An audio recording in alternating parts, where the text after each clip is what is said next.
अस्सलाम वालेकुम.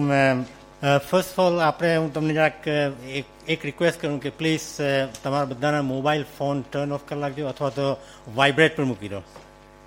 Can I ask two turn your mobile phones of or put on vibrate please.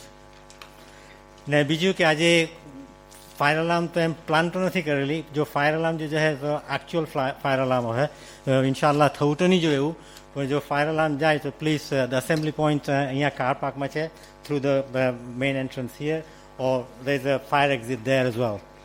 So in the event of fire, please leave the main hall through the fire exit down at the bottom and the one down here. And then you need to assemble in the car park. Jazakallah. Okay.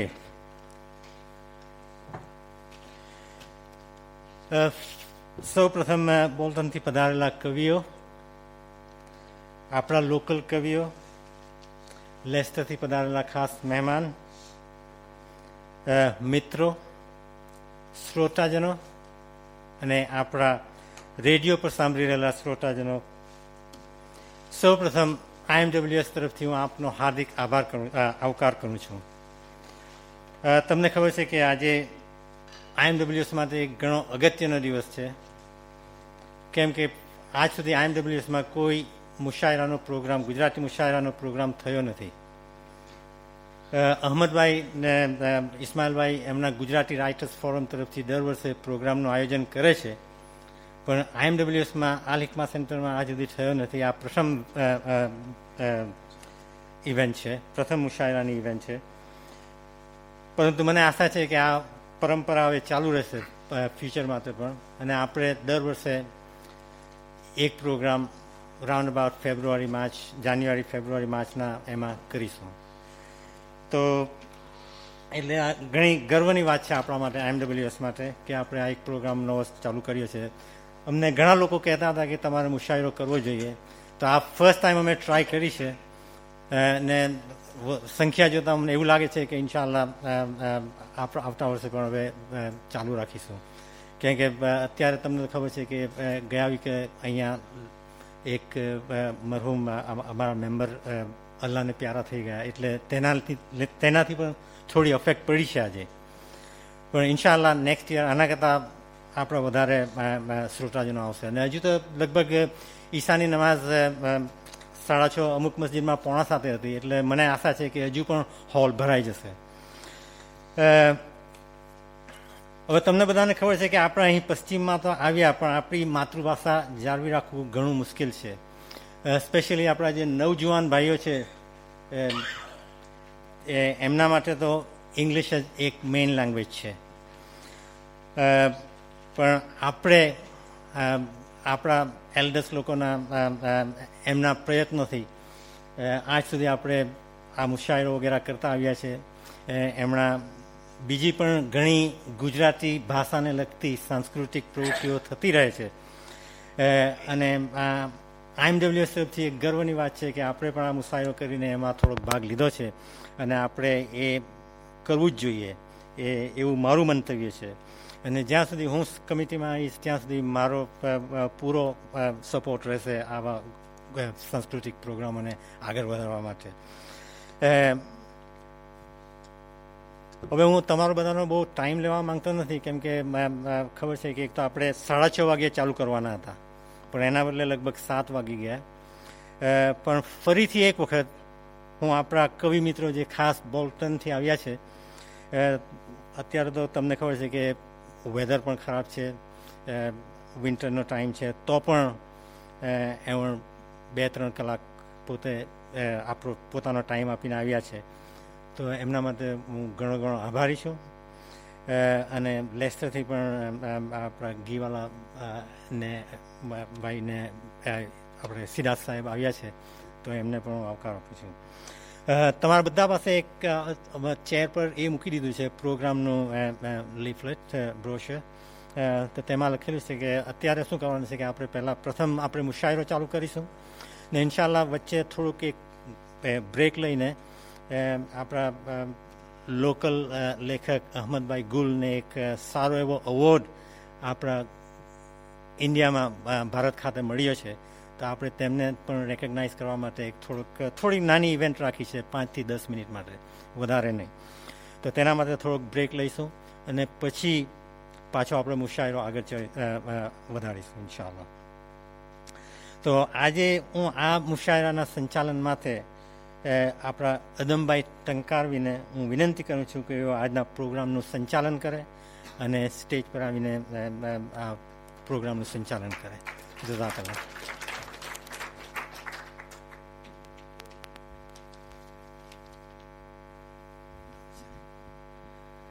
અસ્સલામુ અલૈકુમ. મોહમ્મદભાઈએ માતૃભાષાના મહત્ત્વની વાત કરી. તું ગુજરાતીમાં જો આવો કહે છે તો મારા કાને એક ટહુકો પડે છે. તું ગુજરાતીમાં જો આવો કહે છે તો મારા કાને એક ટહુકો પડે છે. તું ગુજરાતીમાં જો વાતો કરે છે તો તારા હોઠથી ફૂલો ઝરે છે. તો માતૃભાષાના મહત્ત્વની આ વાત થઈ. ગુજરાતી મુશાયરા સાથે બાટલીનો નાતો બહુ જૂનો છે. વર્ષ 1971, મહિનો ઓગસ્ટ, તારીખ 15મી, વાર રવિવાર અને બપોરે 3 વાગે બાટલીના ઓલ પીપલ્સ હોલમાં પ્રથમ ગુજરાતી મુશાયરો થયેલો. એને 45 વર્ષ થયા. એમાં 9 કવિઓ હાજર હતા. એમાંથી 3 કવિઓ આપણી વચ્ચે આજે પણ ઉપસ્થિત છે. ભાઈ મહેક ટંકારવી, સુફી મનુબરી, અહમદ ગુલ. એ સિવાયના કોઈ સોમાજી મુંબઈવાળા એ પણ હતા. તો આ 9 કવિઓની હાજરીમાં સૌ પ્રથમ ગુજરાતી મુશાયરો 1971માં બાટલીમાં યોજાયેલો. અને એ પછી તો બાટલી કવિતામાં આવવા લાગ્યું. આદિલ સાહેબે કહ્યું કે વાદળે વિટરાયેલું આ ગામ જો, ખીણમાં કેવું કરે આરામ જો. વાદળે વિટરાયેલું આ ગામ જો, ખીણમાં કેવું કરે આરામ જો. ચો તરફ મહેકે છે ગુજરાતી ગઝલ, ચો તરફ મહેકે છે ગુજરાતી ગઝલ, એક ગુલની ખુશ્બુનું પરિણામ જો. તો ગુલની ખુશ્બુ પણ અહીંયા છે. સૂફી સાહેબ જરા જુદી રીતે બાટલી વિશે વાત કરે છે. એમાં અલગ પ્રકારની એક ખુશ્બુ છે. અને અબ્દુલ કરીમભાઈ કહે છે કે ઘરના વાડામાં પડી છે ખાટલી, આ તો આલીપુર છે કે બાટલી. ઘરના વાડામાં પડી છે ખાટલી, આ તો આલીપુર છે કે બાટલી. આલીપુરની વાસ આવે છે અહીં, હાજી સૂકા બુમલા લાવે છે અહીં. તો આ આદિલ મંસૂરી બાટલી વિશે લખે, આટલી પંક્તિઓ એ બહુ મોટી વાત છે. સૂફી મનુબરી લખે એ બહુ મોટી વાત છે. અને એનું કારણ એ જ કે બાટલી ગુજરાતી મુશાયરાની પ્રવૃત્તિના ઇતિહાસ સાથે સંકળાયેલું એક નગર છે. તો એ માટે સૌને ધન્યવાદ. અને સૌ પ્રથમ આ ગુજરાતી ગઝલની મહેક લઈને, ખુશ્બુ લઈને જે આવે છે એ ગુલ, અહેમદ ગુલને વિનંતી કે તેઓ એમની એક ગઝલ રજૂ કરે.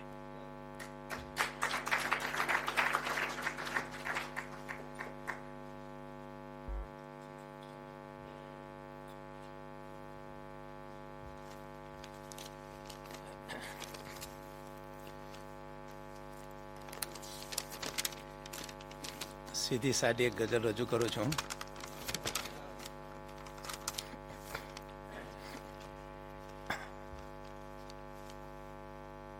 શબ્દના તાઇફા કરીએ ચાલ,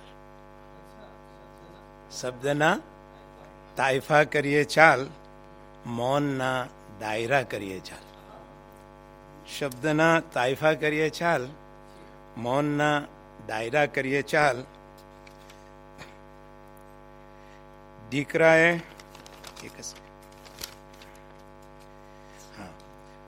આમ તો કોઈ માનવાનું નહીં, આમ તો કોઈ માનવાનું નહીં, એક બે ટાયલા કરીએ ચાલ. એક બે ટાયલા કરીએ. ચાલ. આંસુઓ લાવનાર ચિઠ્ઠીના, આંસુઓ લાવનાર ચિઠ્ઠીના કાપલી કાપલા કરીએ. ચાલ.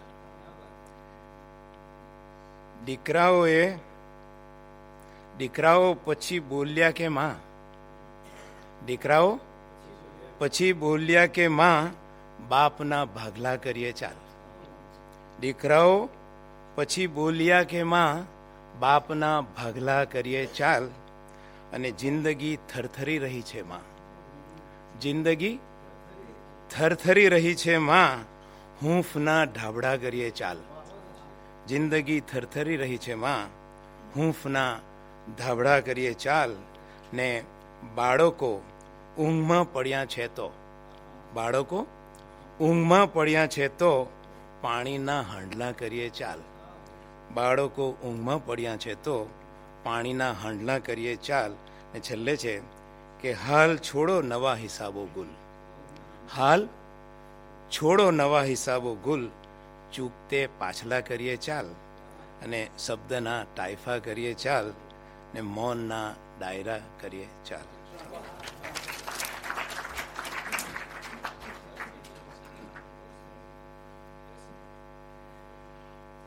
કવિ અહેમદ ગુલે કહ્યું કે જિંદગી થરથરી રહી છે. એનો ઉપાય મહેક તંકારવી બતાવે છે અને કહે છે કે એક ચિનગારી હથેળીમાં પ્રજરતી રાખો, એક ચિનગારી હથેળીમાં પ્રજરતી રાખો, ઇશ્કની આગ હૃદયમાં હે સરગતી રાખો. તો આનાથી ઉષ્મા મળે છે. અને એવી જ ગઝલ લઈ અને અહમદ ગુલ પછી હવે આવે છે મહેક તંકારવી.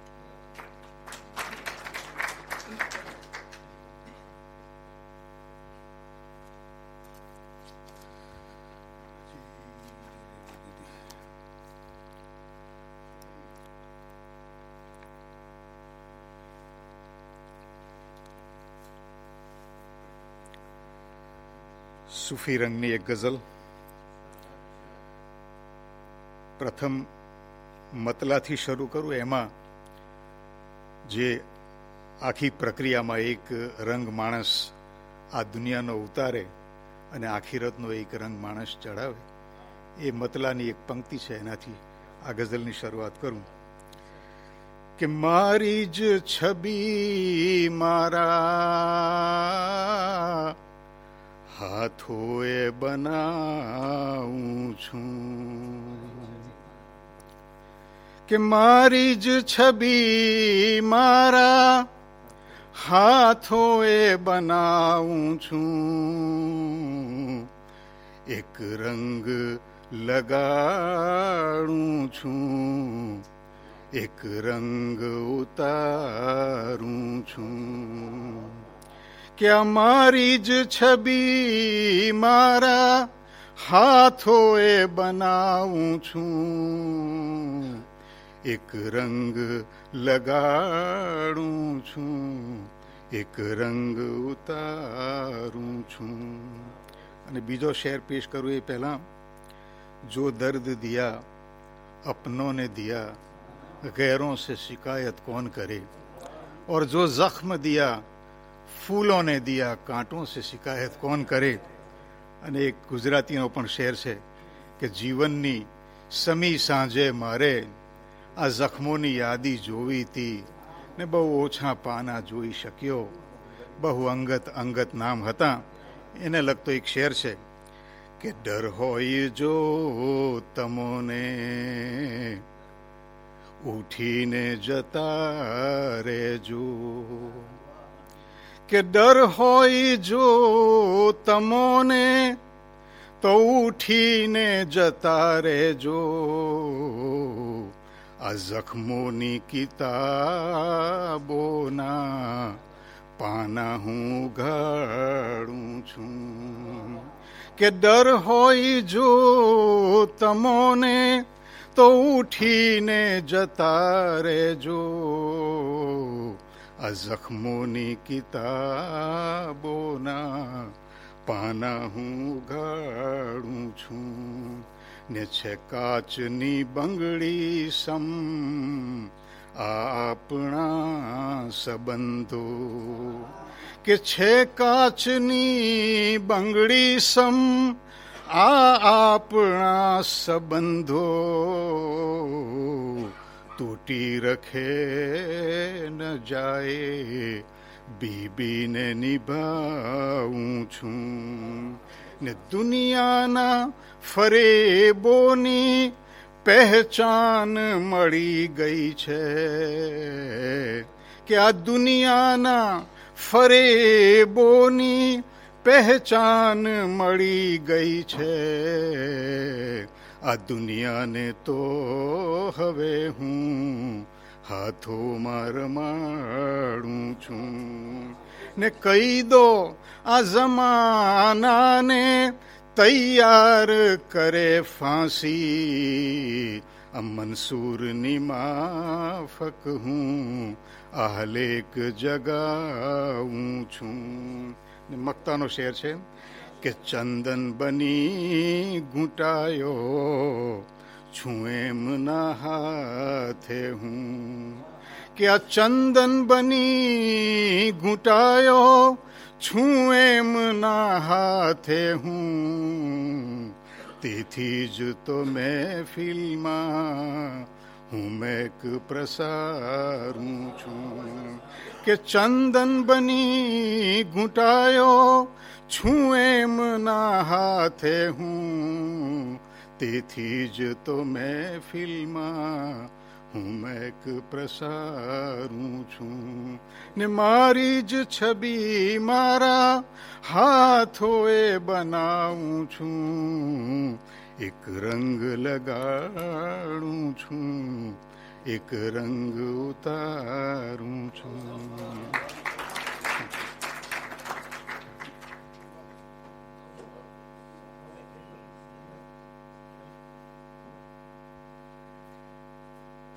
ભાઈ મહેકે પછી સ્વજનો સામે ફરિયાદ કરી. મોહમ્મદ અલવી નામના શાયર કહે છે કે આગ अपने ही लगा देते हैं, आग अपने ही लगा देते हैं, गैर तो सिर्फ हवा देते हैं.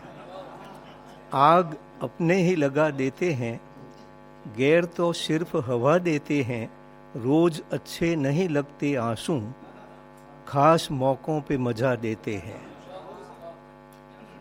તો મોહમ્મદ અલવીના આ શેરો પછી હવે એક હઝલકાર છે જે ફરિયાદ કરે છે કે તમે લાગ જોઈ પછી હાથ મારો. આ લાગ શબ્દ અગત્યનો છે કે તમે લાગ જોઈ પછી હાથ મારો અને માલ જોઈ પછી બાઠ મારો. તમે લાગ જોઈ પછી હાથ મારો અને માલ જોઈ પછી બાઠ મારો.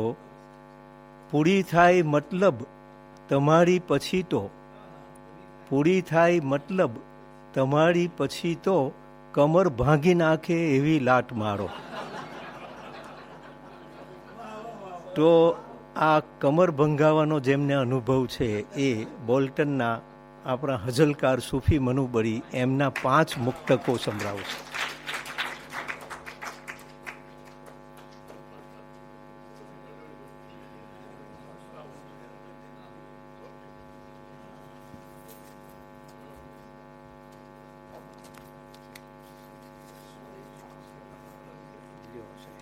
બસ થઈ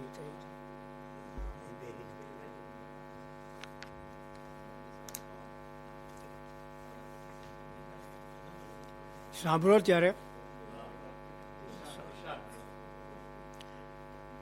આપણી દવાનું પ્રિસ્ક્રિપ્શન છે આ. હા ચાલો ચાલશે. હા ચાલશે. અહીં ખાઈ પીને ફૂલી જાય લોકો, અહીં ખાઈ પીને ફૂલી જાય લોકો, હજમ થાય ના ત્યારે હંભળાય લોકો. જરા સરખી ઢીલ જો તમે આપી દીધી, જરા સરખી ઢીલ જો તમે આપી દીધી તો આખા ને આખા ગળી જાય લોકો. હા, બીજો એક શેર છે. ખેંચ એના ટાંટિયા એ કેમ આગળ જાય છે, ખેંચ એના ટાંટિયા એ કેમ આગળ જાય છે, ફેંક ઉપરથી અગાસીમાં હવા એ ખાય છે. સુખ મુસારો જોઈ એ શબ્દથી રહેવાતું નથી, સુખ મુસારો જોઈ એ શબ્દથી રહેવાતું નથી. એને ઊંધો પાડવા એ ઊંચો નીચો થાય છે. હા, ત્રીજી એક વાત છે. આ ગુજરાતી ઊંઘમાં જ જાગે છે, ઊંઘમાં. આ ગુજરાતી ઊંઘમાં જ જાગે છે ને ઊંઘમાં જ હિસાબ માગે છે. એ હંમેશા ચેટેલો લાગે છે, એ હંમેશા ચેટેલો લાગે છે, કવિઓને જોઈને ભાગે છે. હવે આગળ બીજો એક મુક્તક છે. તારા બંગલામાં સુવે સાકર હવે આરામથી, તારા બંગલામાં સુવે સાકર હવે આરામથી. યુકેમાં તું બેઠો બેઠો ઠંડીમાં કૂંચવાય છે. બિસ્કિટમાં જેલેટીન છે, બિસ્કિટમાં જેલેટીન છે, એ તો ખવાય ના. ને બેનિફિટનો ચોકલેટ તો સૂટથી ખવાય છે.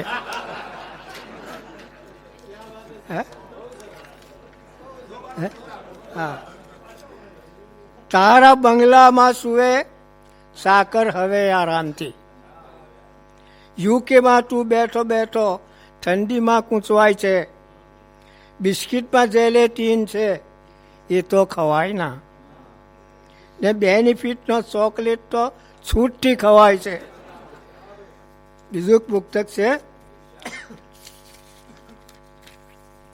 હું વાયસ બયાનો તો ખૂબ સાંભળું છું, હું વાયસ બયાનો તો ખૂબ સાંભળું છું, પણ એના ઉપર હું અમલ ક્યાં કરું છું. દુઆ માગીને હું મસ્જિદેથી નીકળી, હું મૂસે વળીને ગૂંચવવા ફરું છું.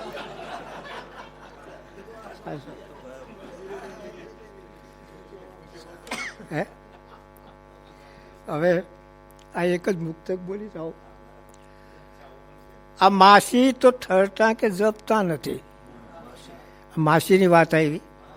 આ માસી તો ઠરતા કે જપતા નથી, એ કોઈનું ઘરમાં સાંભળતા નથી. તેથી હાજી સાહેબ અસરથી તે મગરેબ સુધી મસ્જિદેથી ઘેર પાછા ફરતા નથી.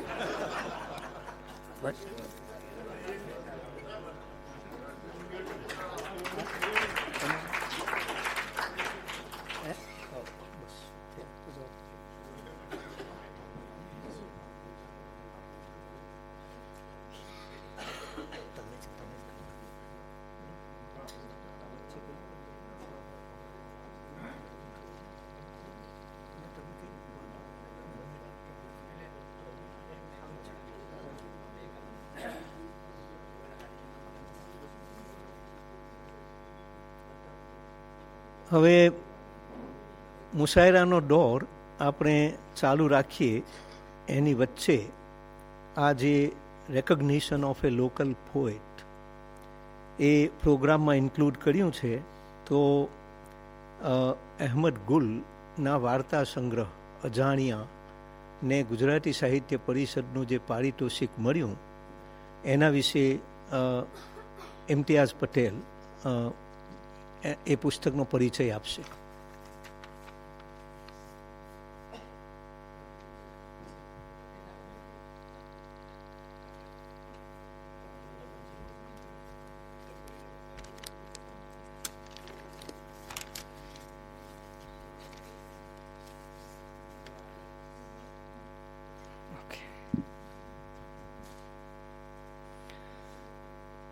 Assalamu alaikum and a very good evening to all of you.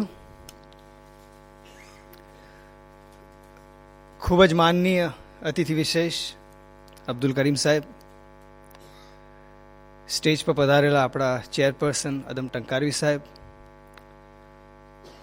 ખૂબ જ માનનીય કવિ મિત્રો, શ્રોતાગણો, ભાઈઓ બહેનો અને બાળકો,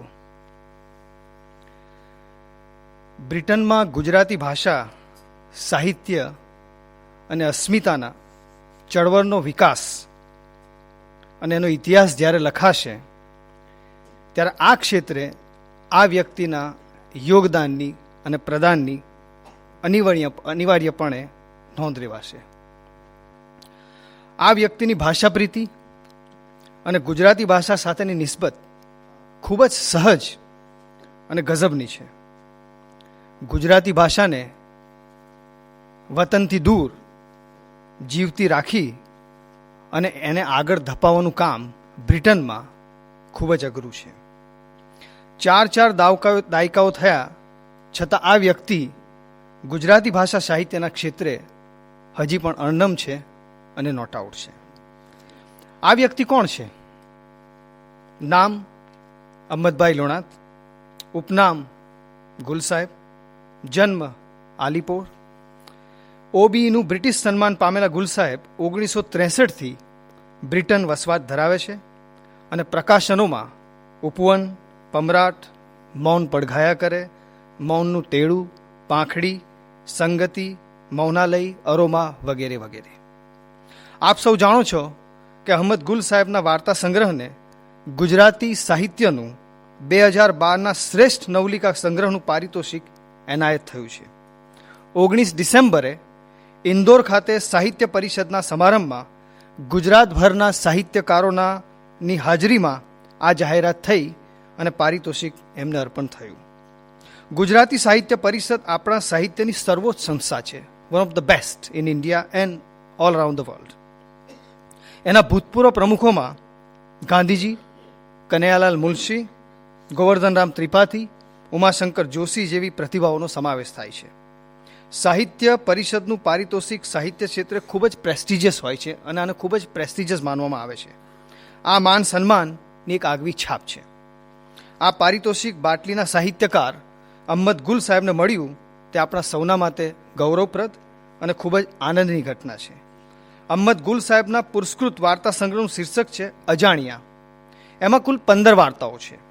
એની વિશિષ્ટતા એ છે કે આ વાર્તાઓ મુસ્લિમ સમાજનું ચિત્રણ ઊભું કરે છે. ગુજરાતી સાહિત્યમાં મુસ્લિમ સમાજને લગતા યા તો મુસ્લિમ સમાજની થીમના વાળી ઘણી વાર્તાઓ ખૂબ જ જૂજ છે. દલિત સમાજની વાર્તાઓથી પણ ઓછી છે અને એટલે જ જાણીતા વિવેચક શ્રીમાન ડૉક્ટર બરવન જાની સાહેબ કહે છે, અને આઈ કોટ, કે મને આ વાર્તાઓમાંથી આજ સુધીનો અજાણ્યો રહેલો આલોક અને અજાણ્યા ચહેરાનો પરિચય પ્રાપ્ત થયો છે. તળ ગુજરાતી વાર્તા પરંપરામાં પણ આ વાર્તાઓ ઘણી મહત્તા ધારણ કરશે, કારણ કે ગુજરાતી મુસ્લિમ સમાજનું ચિત્રણ કરતી બહુ થોડી વાર્તાઓ આપણે ત્યાં હતી અને એમાં આ સંગ્રહ ઉમેરણરૂપ બનશે એવી મને આશા છે. End of the quotations. અત્યાર સુધી ગુલ સાહેબને આપણે ગઝલકાર તરીકે ઓળખતા હતા, હવે વાર્તાકાર તરીકે પણ પ્રસ્થાપિત થયા છે. નુરાની મુલાકાતો તથા યોર્કશાયરમાં ગુજરાતી ભાષા સાહિત્યનો આલેખ એ એમના ગદ્યના, પ્રોઝના પુસ્તકો અત્યાર સુધી પ્રગટ થયા છે. અને અંતે ગુલ સાહેબની ગઝલો હોય કે વાર્તાઓ હોય, તેઓની આત્મખોજ કેટલી ઊંડી છે તેનો અંદાજો તેઓની ગઝલની આ પંક્તિ પરથી ખ્યાલ આવે છે. અદમ સાહેબ, અબ્દુલ કરીમ વીવાલા સાહેબ, કોઈની તો ક્યાંય કશીય વાત છે. ગુલ સાહેબ કહે છે, આ એમની આત્મખોજની વાત છે કે કોઈની તો ક્યાં કશીય વાત છે, આપણી ખુદની જ તો પંચાયત છે, આપણી ખુદની જ તો પંચાયત છે. અને આત્મખોજની સાથે સાથે તેઓની ગઝલ અને વાર્તાઓમાં જે વતન જુરાપો આપણને જોવા મળે છે એની પણ એક બહુ સરસ પંક્તિ મને મળી છે. અને ગુલ સાહેબ કહે છે એમાં, મહેક સાહેબ, કે ફરીથી આંબલી વડ પીપળી રમવા, ફરીથી આંબલી વડ પીપળી રમવા, મને તે સીમ પાદર ગામ આપી જા, મને તે સીમ પાદર ગામ આપી જા. ગુલ સાહેબના વાર્તા સંગ્રહને ગુજરાતી સાહિત્ય પરિષદનું પારિતોષિક પ્રાપ્ત થયું તે બદલ અમે સૌ કવિ મિત્રો અને આપ તમામ સજ્જનો વતી એમને આનંદ પાઠવતા મને અને આપણને ખૂબ ખૂબ આનંદ થાય છે. અને વન્સ અગેન ગુલ સાહેબ, many congratulations Well done, and we are very proud of you and your work. Thank you very much.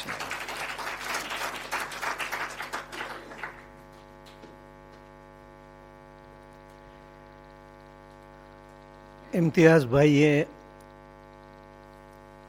ગુલ સાહેબને અભિનંદન પાઠવતા એમની જે પંક્તિ તાંકી એમાં કહ્યું કે આપણી ખુદની જ આ પંચાત છે. આ બહુ અગત્યનું છે. ખલીલ ધનતેજવી કહે છે કે પહેલાં તારા પૂર્વજોના મૂળ જો, પહેલાં તારા પૂર્વજોના મૂળ જો, તે પછી આવીને મારું કુળ જો. પહેલાં તારા પૂર્વજોના મૂળ જો, તે પછી આવીને મારું કુળ જો. મારા મેલા વૃષ્ટની ટીકા ન કર, તારા જીવતરમાં પડેલી ધૂળ જો. તો આપણે બીજાની ધૂળ કાઢવામાં જ સમય પસાર કરીએ છીએ. ઇમ્તિયાઝભાઈ પછી હવે આ પ્રસંગે લેસ્ટરથી જે ખાસ પધારેલા છે, ઉપસ્થિત છે આપણી વચ્ચે, એ જનાબ અબ્દુલ કરીમભાઈ અને એમના સાથી જનાબ યુસુફ સિદાત. તો યુસુફભાઈએ પણ આ અજાણ્યાની વાર્તાઓનો અભ્યાસ કર્યો છે અને એ પુસ્તક વિશે એ પોતાનો પ્રતિભાવ આપશે. જનાબ યુસુફ સિદાત.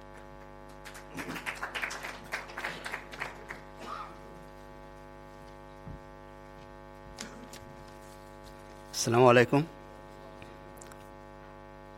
આજના સમારંભના અધ્યક્ષ અહીં બિરાજેલ જનાબ અદમભાઈ ટંકારવી સાહેબ તેમજ અન્ય શહેરોમાંથી પધારેલા શાયર મિત્રો અને આપ બાટલીના ગુજરાતી સાહિત્ય પ્રેમી અને ભાષા પ્રેમી ભાઈઓ તેમજ મને લાગે છે કે રેડિયોના માધ્યમથી સાંભળી રહેલા મારા શ્રોતાઓ, એવું કહેવાય છે કે જે લખે એ લેખક, જે લખે એ લેખક અને જે સારું લખે એ એના કરતાં પણ ચઢિયાતો કહેવાય. એટલે જે એ લેખનને માણે એને પણ આપણે કહી શકીએ કે એ જે લેખન જે કર્યું હોય એનાથી એક ભાવના પેદા થાય, જેથી જે એ વાંચે છે એ વાચક અને લખે છે જે સારું લખે એ સર્જક અને એના ઉપર જે કોઈ ટીકા ટિપ્પણી કરે એ વિવેચક. પણ જે ચોથી વાત છે તે કે જે એમાંથી ત્રણેમાંથી કોઈ કંઈ નહીં કરે તે બબૂચક. પણ અહીં બેઠેલા આપ સૌ બિરાજમાન છો તો આપ સૌ એમાંથી લેખક પણ છે, વિવેચક પણ છે અને ભાવક પણ છે. તો મારે જ્યારે અહમદભાઈ વિશે બોલવાનું હોય કે એમના વાર્તા સંગ્રહ વિશે બોલવાનું હોય તો આ એક મુશ્કેલ કામ છે. આટલા વર્ષની એમની જે સાહિત્ય સાધના જે છે એને પુરવાર કરવું તો મારા માટે તો અત્યંત મુશ્કેલ છે. અહમદભાઈ ગુલ આમ તો ગઝલકાર અને બીજા સાહિત્યમાં એમના લેખન અવારનવાર આપણને મળતા રહે છે, પણ ખાસ એમનું જે મૂળ છે એ ગઝલનું છે અને એની સાથે સાથે એમણે કેટલીક અછાંદસ રચનાઓ પણ કરી છે. પણ ત્યાર પછી જે રીતે ઇમ્તિયાઝભાઈએ અત્યારે વાત કરી તે રીતે યોર્કશાયરમાં ગુજરાતી ભાષા સાહિત્યનો ઇતિહાસ અને ગુજરાતી ભાષા સાહિત્ય વિશે જે એમણે લખ્યું અને તેના ઉપર જે એમણે રેખાચિત્રો જે એમાં છે અને નુરાની મુલાકાતોમાં ખાસ કરીને એના ઉપરથી આપણને એમના ગદ્યોનો પરિચય મળે છે. એમની જે ભાષા છે તે સોંસરી એકદમ સાદી, જે આપણને એકદમ તરત સમજમાં આવી જાય એ પ્રકારની છે. અને એમાં જે અજાણ્યા હમણાં એમનો જે વાર્તા સંગ્રહ છે એ એમનો પ્રથમ વાર્તા સંગ્રહ છે અને એ વાર્તા સંગ્રહમાં એમણે 15 જેટલી વાર્તાઓ એમણે લીધી છે. એનું જે ભાવ નિરૂપણ અને એની જે રજૂઆત જે છે એ આપણને હૃદયસ્પર્શી હોય છે. એમાં જે એમણે સંવેદનાઓ ઝીલી છે તો એ ખાસ કરીને આપણા ગુજરાતી મુસ્લિમ સમાજને લગતી એ સંવેદનાઓ છે અને એ સંવેદનાઓ જે રજૂ કરવામાં આવી છે તો અહમદભાઈ ગુલ પોતે એક મુસ્લિમ સમાજ સાથે વર્ષોથી એક સમાજસેવક તરીકે સંકળાયેલા હોવાથી એવો એમની એ સંવેદનાઓ ખૂબ જ સારી રીતે રજૂ કરી શક્યા છે, એવો મારો પોતાનો અનુભવ છે. ખાસ કરીને બ્રિટનમાં જે રચાતું જે સાહિત્ય છે એ પદ્ય સ્વરૂપ એટલે ગઝલ અને કવિતાના રૂપમાં હોય છે, પણ જે થોડી ઘણી નવલિકાઓ અને વાર્તાઓ અને નવલકથા કે નાટકો જે લખાય છે અહીંયા, તેમાં જે ડાયોસ્પોરિક જે સંવેદનાઓ આવવી જોઈએ તે થોડી આપણને ઓછી જોવાની મળે છે. પણ અહમદભાઈએ જે લખ્યું છે અજાણ્યા, એમાં જે ડાયોસ્પોરિક ઘટનાઓ જે એમાં વર્ણવવામાં આવી છે અને ડાયોસ્પોરિક સંવેદનાઓ જે રજૂ કરી છે અહમદભાઈએ, તે ખૂબ જ આકર્ષી શકે અને એમાં એ જે ડાયોસ્પોરિક સંવેદનાઓની જે ઉણપ હતી એ થોડી એમાં દૂર થાય છે. સાથે સાથે એમણે જે આ વાર્તાઓ લખી છે એ વાર્તાઓમાં મુસ્લિમ સમાજને જે સ્પર્શતી જે વાતો લખી છે એ ખરેખર એક સમજવા જેવી છે અને એમાં મુસ્લિમ સમાજને એમણે અંગુલ નિર્દેશ કરી જાગૃત કરવાની પણ એમણે એક સેવા બજાવી છે. અને જે રીતે કહ્યું કે દલિત સમાજની જે વાર્તાઓ આપણી સામે છે, ઘણી બધી વાર્તાઓ છે દલિત સમાજની, ખાસ કરીને મોહન પરમાર અને એમણે જે લખી છે એમાં જે રીતની દલિત સમાજની વાતો કરે છે તે જ રીતે અહમદભાઈ આપણા મુસ્લિમ ગુજરાતી સમાજની વાત કરે છે અને મુસ્લિમ ગુજરાતી સમાજને આ ડાયોસ્પોરિક ઘટનાઓ સાથે સાંકળવાનું કામ અહમદભાઈએ કર્યું છે. અને મારી દ્રષ્ટિએ વાસ્તવિક છે અને એ હોવું જોઈએ. અત્યાર સુધી જે મુસ્લિમ સમાજને લગતી અને ખાસ કરીને બ્રિટનનો મુસ્લિમ સમાજ જે છે, પોતે જે સમાજની અંદર વસે છે, જે સમાજ સાથે સંકળાયેલા છે, જેમની સાથે વર્ષો જૂનો નાતો એમને છે, એના કારણે એમણે ખૂબ સરસ રીતે એ વાર્તા સંગ્રહને એમણે મારી દ્રષ્ટિએ ન્યાય આપ્યો છે. આમ તો ડૉક્ટર બળવંત જાનીએ, ઇમ્તિયાઝભાઈએ પણ વાત કરી, એમણે તો કહ્યું છે કે જે ભાવ વિશ્વ, સંવેદન વિશ્વ અને વર્ણ વિશ્વ જે આ વાર્તાઓની અંદર રજૂ થયું છે, એનાથી એક નવીન પ્રકારનું સૌંદર્ય વિશ્વ પણ એની અંદર જન્મે છે અને એ આપણને આપણા હૃદય સુધી પહોંચાડે છે. બીજી એક વાત કે આ વાર્તાઓની અંદર ચમત્કૃતિ પણ છે. જે વાર્તાઓ છે એનો જે રહસ્ય જે છે એ રહસ્ય અંત સુધી જળવાયેલું રહે છે, જેના કારણે એ વાર્તાઓને આપણે કહી શકીએ કે પૂંછડીએ ડંખ આપણે કહીએ ને એ રીતે કે, તો એ રીતે એમાં એક અહમદભાઈ પોતાની રીતે એ વાર્તાઓમાં એ આખું રહસ્ય જાળવી રાખીને છેવટ સુધી આપણને પકડી રાખે છે. બીજી એક વાત એ પણ છે કે આ વાર્તાઓમાં જે છે એ મુસ્લિમ સમાજનું ચિત્ર રજૂ થયું છે, તો આપણે એ વાર્તાઓને માણવી જોઈએ, એનાથી આપણે લાભ લેવો જોઈએ. આમ તો અહમદભાઈની ટૂંકી બહેનની જે ગઝલો જે છે એના વિશે પણ ભગવતી કુમાર શર્મા અને બીજા લેખકોએ એની ખાસ નોંધ લીધી છે. તો મારા તરફથી એમને આજે એવોર્ડ પણ મળ્યો છે, તે બદલ હું એમને ઇન્ડિયન મુસ્લિમ એસોસિએશન અહીં અબ્દુલ કરીમભાઈ અહીં પધાર્યા છે, તો એમને વિનંતી કરું છે કે અમે કંઈક એમને હવે ગુલ છે એટલે અમે વિચાર કરીશું કે આપણે ફૂલદાની લઈ જવી જોઈએ, એટલે એમના માટે આ નાનો સરખો તોહફો લઈ આવ્યા છે. તો એમને ખૂબ ખૂબ અભિનંદન.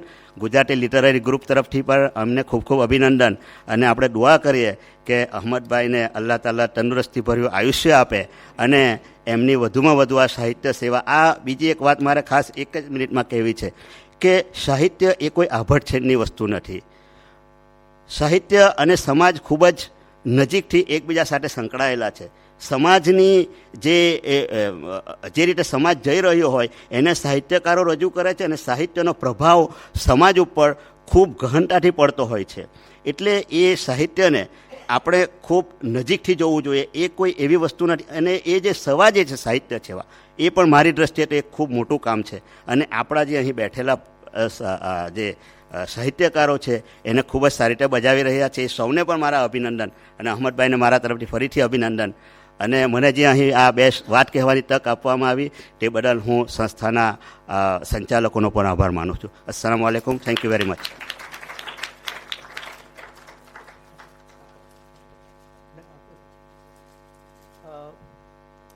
હું જનાબ અબ્દુલ કરીમભાઈને વિનંતી કરું છું કે તેઓ આ ગજરો અહેમદભાઈને અર્પણ કરે.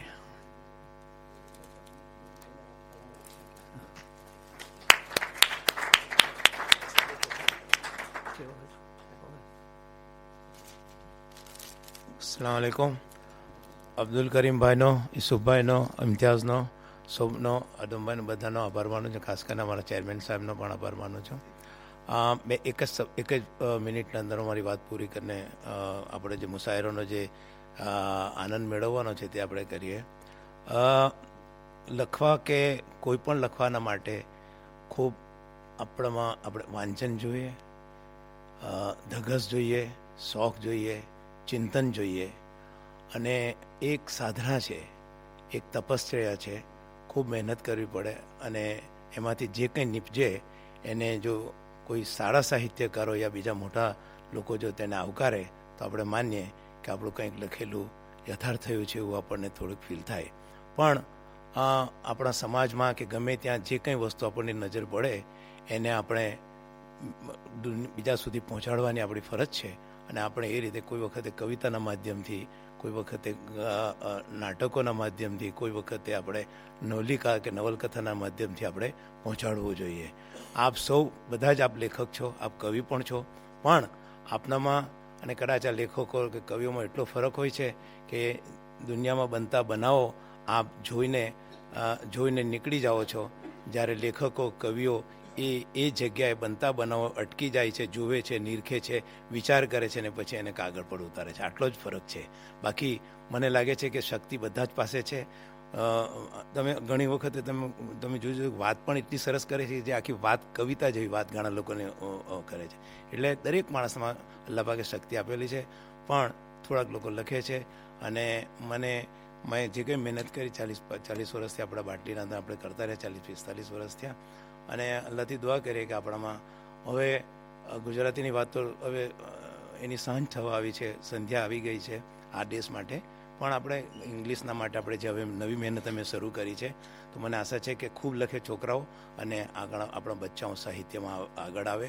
સાહિત્યનો એટલો મોટો પાવર છે, અડબનો એટલો મોટો પાવર છે, લિટરેચરનો એટલો મોટો પાવર છે કે હમણાં જ મેં કોઈ આગળ વાત કરી કે પાકિસ્તાનમાં બીજા નંબરનું જે શહેર છે લાહોર, એનો એરપોર્ટનું નામ છે અલ્લામા ઇકબાલ એરપોર્ટ.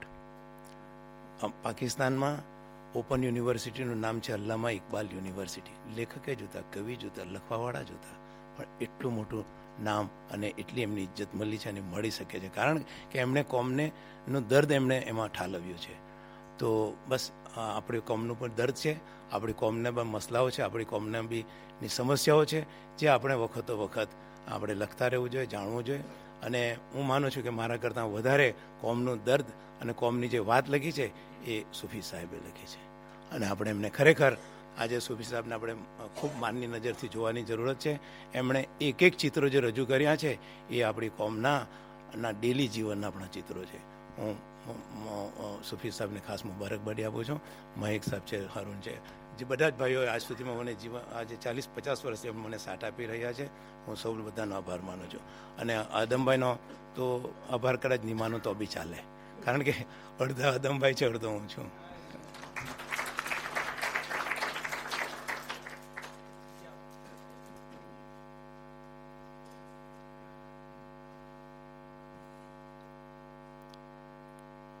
યુસુફભાઈએ ફૂલોની વાત કરી, અબ્દુલ કરીમભાઈએ આ ફૂલ એમને અર્પણ કર્યા, એટલે ફૂલની વાત આપણે આગળ ચલાવીએ મુશાયરામાં. ખલીલ દંતેજવી કહે છે કે ફૂલ છું, ચાહો તો ડાળી પરથી તોડી લો મને. ફૂલ છું, ચાહો તો ડાળી પરથી તોડી લો મને, પણ પ્રથમ જોઈ લો ઘરમાં ફૂલદાની છે કે નહીં. ફૂલ છું, ચાહો તો ડાળી પરથી તોડી લો મને, પણ પ્રથમ જોઈ લો ઘરમાં ફૂલદાની છે કે નહીં. ને એક નાનકડા દીવા પર જોર અજમાવે છે તું. એક નાનકડા દીવા પર જોર અજમાવે છે તું, ઓ પવન તારામાં થોડી ખાનદાની છે કે નહીં. ફૂલ છું, ચાહો તો ડાળી પરથી તોડી લો મને, પણ પ્રથમ જોઈ લો ઘરમાં ફૂલદાની છે કે નહીં. આપણી વચ્ચે બીજા એક ગઝલકાર બાટલીના હારૂન પટેલ ઉપસ્થિત છે, અને એ પણ ફૂલોના શેર લઈને આવે છે એમની ગઝલોમાં, અને કહે છે કે 1-2 ફૂલોથી લોકો રાજી રાજી થઈ ગયા. એક બે ફૂલોથી લોકો રાજી રાજી થઈ ગયા, ફૂલ લઈ ફરતા રહ્યા, આખું ચમન ભૂલી ગયા. એક ગુલ ઓર ચંદ ગુંચે દેખ કર લોગ યે સમજે ગુલિસ્તા મિલ ગયા. તો ફૂલોની આવી વાત લઈ એમની ગઝલોમાં, અને આવે છે બાટલીના જનાબ હારૂન પટેલ. સોરી, બોલ્ટનના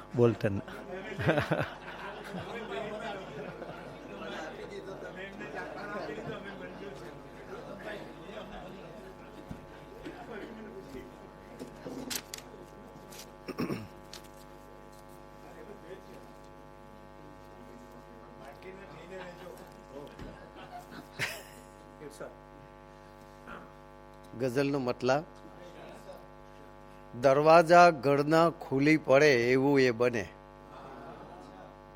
દરવાજા ઘરના ખુલી પડે એવું એ બને, એ અચાનક આવી પડે એવું એ બને. એ અચાનક આવી પડે એવું એ બને, અને ચહેરો ઉદાસ લઈ તમે બેસી રહો. ચહેરો ઉદાસ લઈ તમે બેસી રહો, આ આઈનાઓ બોલી ઉઠે એવું એ બને. આ આઈનાઓ બોલી ઉઠે એવું એ બને, અને તારા નગરમાં આવી એનો કંઠ સુકાય. અને મેઘ સાહેબ, તારા નગરમાં આવી એનો કંઠ સુકાય, અને ઘનઘોર તું જ વરસી પડે એવું એ બને. ઘનઘોર તું જ વરસી પડે એવું એ બને, અને છાલા અમારા પગના તમે જોઈ લ્યો. અને છાલા અમારા પગના તમે જોઈ લ્યો, અને મલમ બનીને અશ્રુ સડે એવું એ બને. મલમ બની અશ્રુ સડે એવું એ બને, અને બુલબુલને કેદ કરવાની પારધીની આ મમટ. બુલબુલને કેદ કરવાની પારધીની આ મમટ, ખુદ પારધીને કેદ કરે એવું એ બને.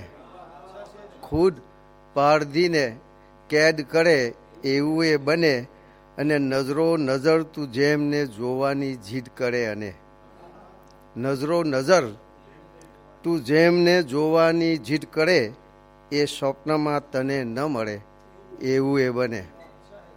એ સ્વપ્નમાં. અને મકતા છે કે જે વાત તું મારાથી છુપાવવા મઠે સદા, જે વાત તું મારાથી છુપાવવા મઠે સદા, હારૂનને આવી તું જ કહે એવું એ બને.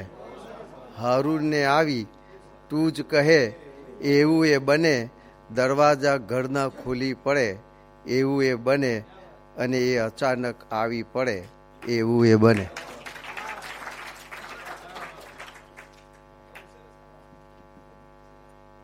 બોલ્ટનના હારૂન પટેલે કહ્યું કે અહેમદ ગુલે બધાને બાટલી મય બનાવી દીધા છે, પણ એમણે કહ્યું કે દરવાજા ઘરના ખુલે અને એ જ અચાનક આવી પડે એવું એ બને. બેફામ બહુ કરુણ રીતે આવી વાત કરે છે કે કોઈ આવે તો ખરું, પણ તે પછી શું થાય એની વાત કરે છે. અને કહે છે કે અશ્રુ વિરહની રાતમાં ખાડી શક્યો નહીં. અશ્રુ વિરહની રાતમાં ખાડી શક્યો નહીં, પાછા નયનના નૂરને વાળી શક્યો નહીં. અશ્રુ વિરહની રાતમાં ખાડી શક્યો નહીં, પાછા નયનના નૂરને વાળી શક્યો નહીં. હું જેને કાજ અંધ થયો રોઈ રોઈને, એ આવ્યા ત્યારે એને નિહાળી શક્યો નહીં. તો આવે અને આપણે જોઈ ના શકીએ એવી કરુણતા પર જીવનમાં હોય છે. બોલ્ટનના છે અને બાટલીના એમને કયા એ ભૂલ કરી, તો હવે બાટલીના જ આપણે એક ગઝલકારને વિનંતી કરીએ કે એ એમની ગઝલ રજૂ કરે. સેવક આલીપુરી એક શેરમાં એ કહે છે કે મેં એના ઉપર ભરોસો કર્યો. હવે ભરોસો કરે તો શું થાય એની વાત સૂફી મનુબળી કહે છે, અને વાત ઇન્ડિયાની છે, એટલે સહેજ આપણે હવે ઇન્ડિયા પહોંચીશું આ 4 પંક્તિઓમાં. અને એ કહે છે કે બનાવી દીધું છે મેં ઘર એને પાકું. એટલે ઇન્ડિયામાં આપણા જે સ્વજનો હોય એમની વાત છે કે બનાવી દીધું છે મેં ઘર એને પાકું, ને બેસાડી દીધું છે મોરામાં ચાકું. એટલે એનું બિલ પણ એમણે ચૂકવ્યું સૂફી સાહેબે. બનાવી દીધું છે મેં ઘર એને પાકું, ને બેસાડી દીધું છે મોરામાં ચાકું, છતાં મારી સાથે પડે એને વાંકું. છતાં મારી સાથે પડે એને વાંકું, આ પિતરાઈ મારો છે ચંબલનો ડાકુ. તો આ ભરોસાની સ્થિતિની વાત થઈ.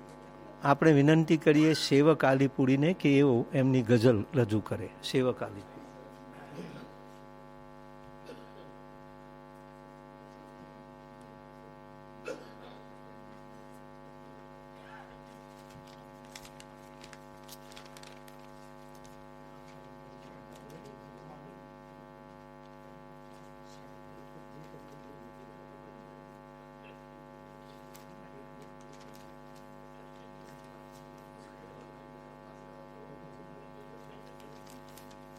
અસ્સલામુ અલૈકુમ. શહેરનો મતલા છે મૌનની વાત કોણ સમજે હવે, કોણ સમજે હવે, બોલે તેના જ દામ ઉપજે હવે. મૌનની વાત કોણ સમજે હવે, બોલે તેના જ દામ ઉપજે હવે. કોઈને મન બુરું કહી તું કદી, કોઈને મન બુરું કહી તું કદી, દિલની આરસીને ના ફોરજે હવે. દિલની આરસીને ના ફોરજે હવે. ફૂલ જેવું કોમળ હૃદય છે જેનું, ફૂલ જેવું કોમળ હૃદય છે જેનું, ચૂંટવા કંટકોથી ચેતજે હવે. ચૂંટવા કંટકોથી ચેતજે હવે. ઉષા સંધ્યાકારે ક્ષિતિજને ખોરે, ઉષા સંધ્યાકારે ક્ષિતિજને ખોરે, કોણ અલૌકિક દ્રશ્ય સર્જે હવે, કોણ અલૌકિક દ્રશ્ય સર્જે હવે. કોઈ ખોલે સંબંધની દુકાન જો, કોઈ ખોલે સંબંધની દુકાન જો, મોહ માંગેલ ભાવ દેજે હવે, મોહ માંગેલ ભાવ દેજે હવે. ને આખરી શેર છે કે પ્રણય પુલ સિરાજ જેવો છે સેવક, પ્રણય પ્રણય પુલ સિરાજ જેવો છે સેવક, જોઈ વિચારીને પગ મૂકજે હવે, જોઈ વિચારીને પગ મૂકજે હવે. પ્રણય પુલ સિરાજ જેવો છે સેવક, પ્રણય પુલ સિરાજ જેવો છે સેવક, જોઈ વિચારીને પગ મૂકજે હવે. મૌનની વાત કોણ સમજે હવે, બોલે તેના જ દામ ઉપજે હવે.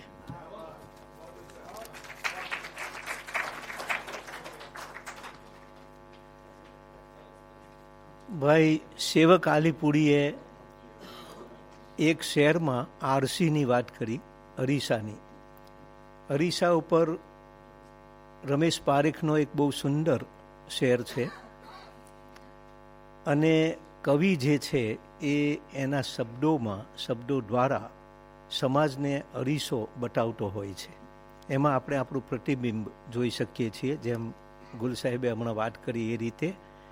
તો એની ટ્રેજેડી એવી છે કે રમેશ પારેખ કહે છે કે નહોતી ખબર કે શહેરના લોકો છે સાવ અંધ, નહોતી ખબર કે શહેરના લોકો છે સાવ અંધ, આવ્યો તો હું રમેશ અરીસાઓ વેચવા.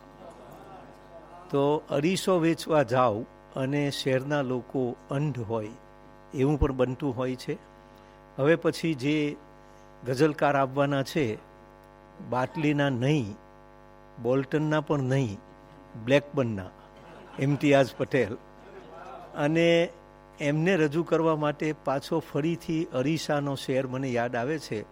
ખલીલ ધનતેજવી બહુ સરસ રીતે કહે છે કે ચહેરો ત્યાં જ છોડીને તને મળવા નહીં આવું. આ ખુમારી જુઓ સાહેબ, કે ચહેરો ત્યાં જ છોડીને તને મળવા નહીં આવું, અરીસો તોડી ફોડીને તને મળવા નહીં આવું, તું ડળ્યો છે તો મારું નામ ઝાકર છે એ સમજી લે. તું ડળ્યો છે તો મારું નામ ઝાકર છે એ સમજી લે, નદીની જેમ દોડીને તને મળવા નહીં આવું. તો ખલીલભાઈના આ શેર પછી આપણે વિનંતી કરીએ ઇમ્તિયાઝ પટેલ એમની ગઝલ રજૂ કરે.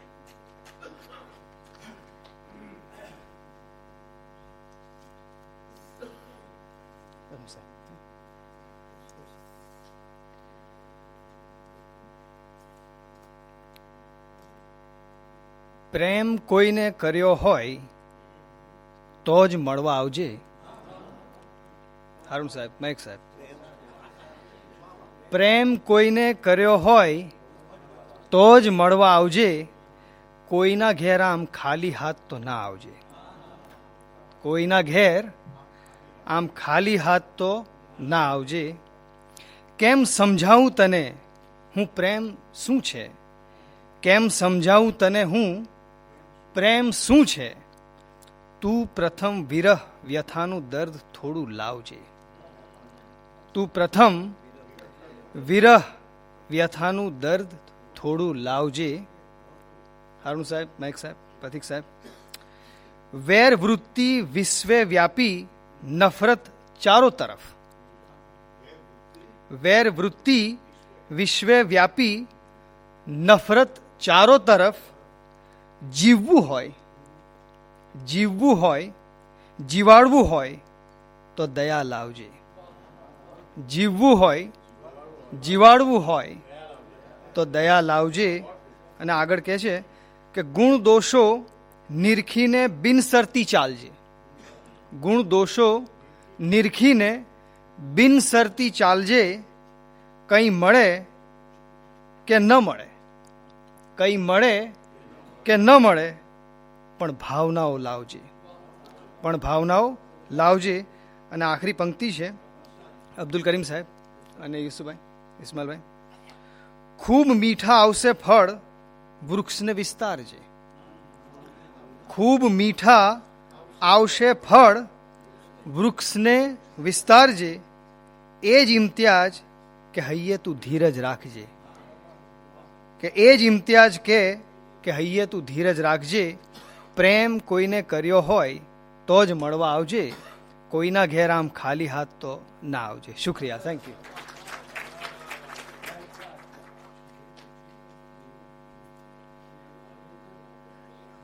ઇમ્તિયાઝભાઈએ બહુ આકડી શરત મૂકી, પ્રેમ કોઈને કર્યો હોય તો જ મળવા આવજે. એનું જોખમ પણ છે. એવું નથી કે પ્રેમમાં પડવું જ જોઈએ. એવું નથી કે પ્રેમમાં પડવું જ જોઈએ, પણ જો પડો તો બેવને પરવરવું જોઈએ. એવું નથી કે પ્રેમમાં પડવું જ જોઈએ, પણ જો પડો તો બેવને પરવરવું જોઈએ. ને જો વાયદો ના પાડવાના હોવ તો પછી, જો વાયદો ન પાડવાના હોવ તો પછી બહાનું એ સારું કાઢતા આવડવું જોઈએ.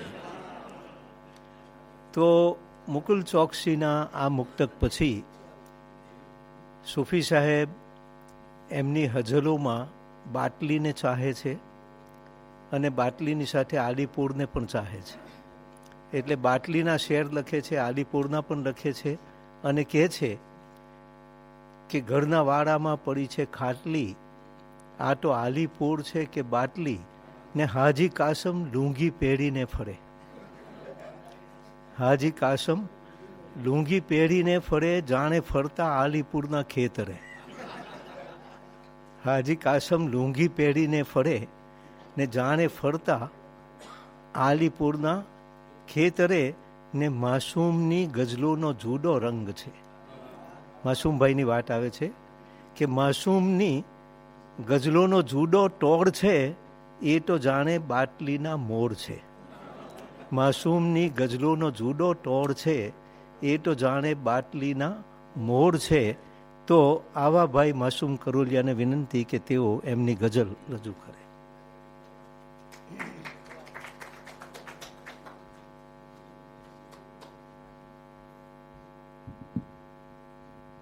સલામ વાલેકુમ. જેમ અહમદભાઈએ કહ્યું ને, કોઈ વાત કરે તો એવું લાગે કે કોઈ શાયરી કે ગઝલ બોલી રહ્યો છે. એ આપણી ભાષા છે, વાતના બી તરીકા આવે છે. હવે સંભળાયું? હા, કઈ વાંધો નહીં. તો આ એક મારી જે ગઝલ છે એ તમને સમજ પડશે ને મને લાગે તમે એના જે કાફિયા છે એ તમે જરૂર બોલી દેશો સાથે.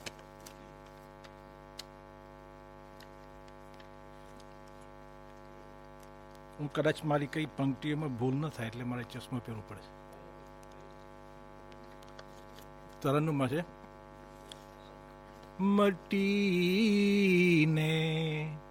ન મિટવા દીધા છે તમોને, મટીને ન મિટવા દીધા છે તમોને, મટીને ન મિટવા દીધા છે તમોને, પડીને ન પડવા દીધા છે તમોને. તને શું ખબર કે બલિદાન શું છે, તને શું ખબર કે બલિદાન શું છે, મરીને ન મરવા દીધા છે તમોને.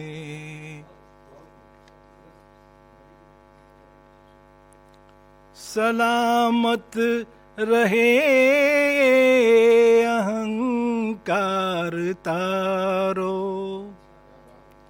સલામત રહે અહંકાર તારો, નમીને ન નમવા દીધા છે તમોને, મટીને ન મિટવા દીધા છે તમોને.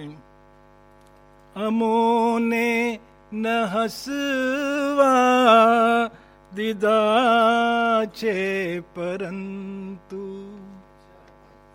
અમોને ન હસવા દીધા છે પરંતુ, રડીને ન રડવા દીધા છે તમોને.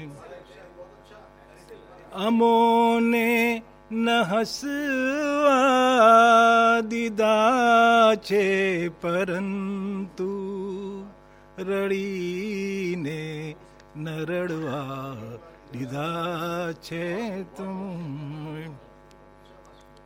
રહે નાગ બાગનું ઓ ફૂલ તેથી, રહે નાગ બાગનું એ ફૂલ તેથી, ખરીને ન ખરવા દીધા છે તમોને, મટીને ન મિટવા દીધા છે તમોને.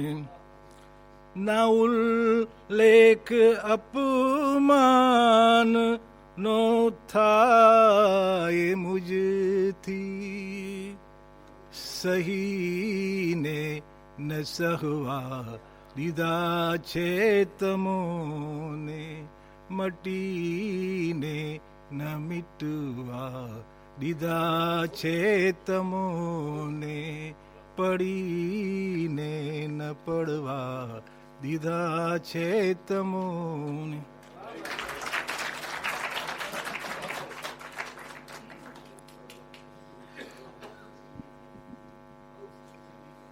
માસુમભાઈએ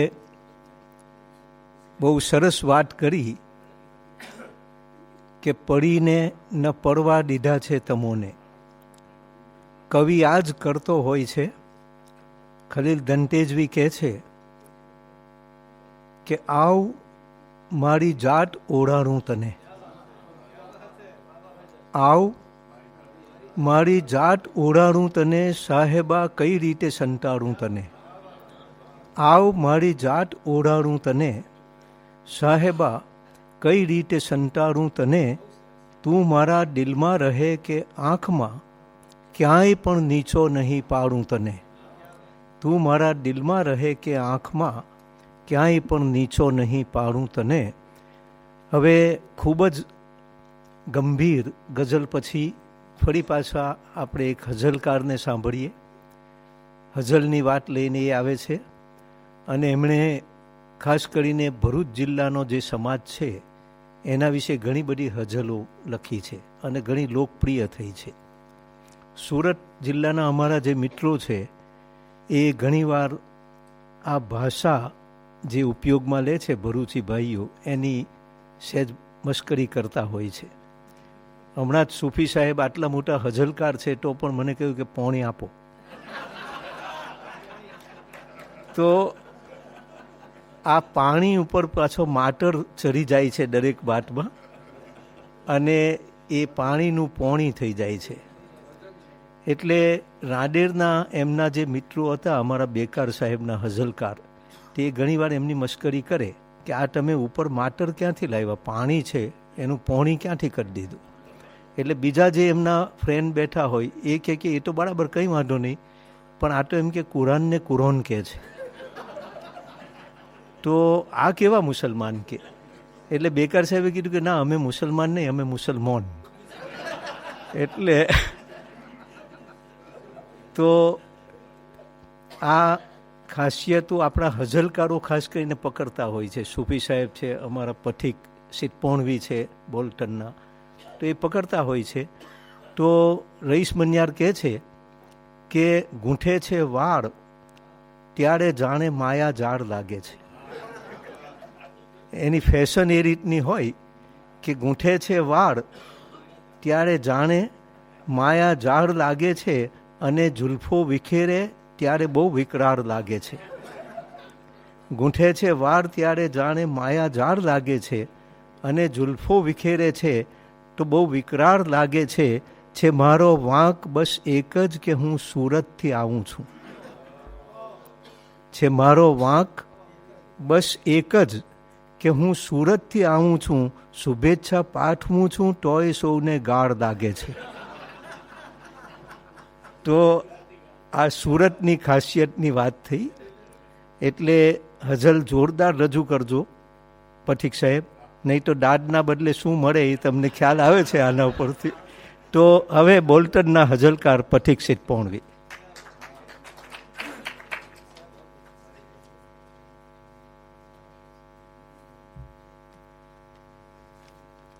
સલામ વાલેકુમ.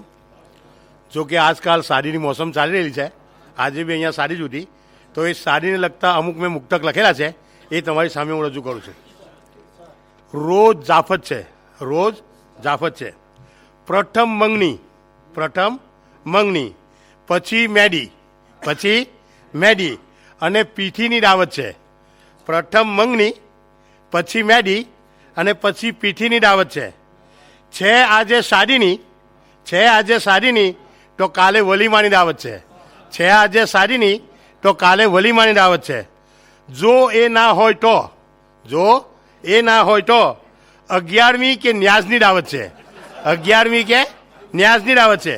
હમણાં ચાલે છે બધું. ગમે તે આને બહાને અહીંયા તો રોજ જાફત છે. ગમે તે આને બહાને અહીંયા તો રોજ જાફત છે. સાડીમાં દાળ ચાવલ ખાઈને હવે થાક્યા છે લોકો દાળ ચાવલ ખાઈને. હવે થાક્યા છે લોકો દાળ ચાવલ ખાઈને. કહે છે કે હવે રમઝાન જલ્દી આવે તો સારું. કહે છે કે હવે રમઝાન જલ્દી આવે તો સારું. છે ગરબડ પેટમાં ને ગેસથી માથું દુખે છે ભાઈ. છે પેટમાં ગરબડ ને ગેસથી માથું દુખે છે ભાઈ. હવે તો કોઈની કંકોત્રી ના આવે તો સારું. હવે તો કોઈની કંકોત્રી ના આવે તો સારું.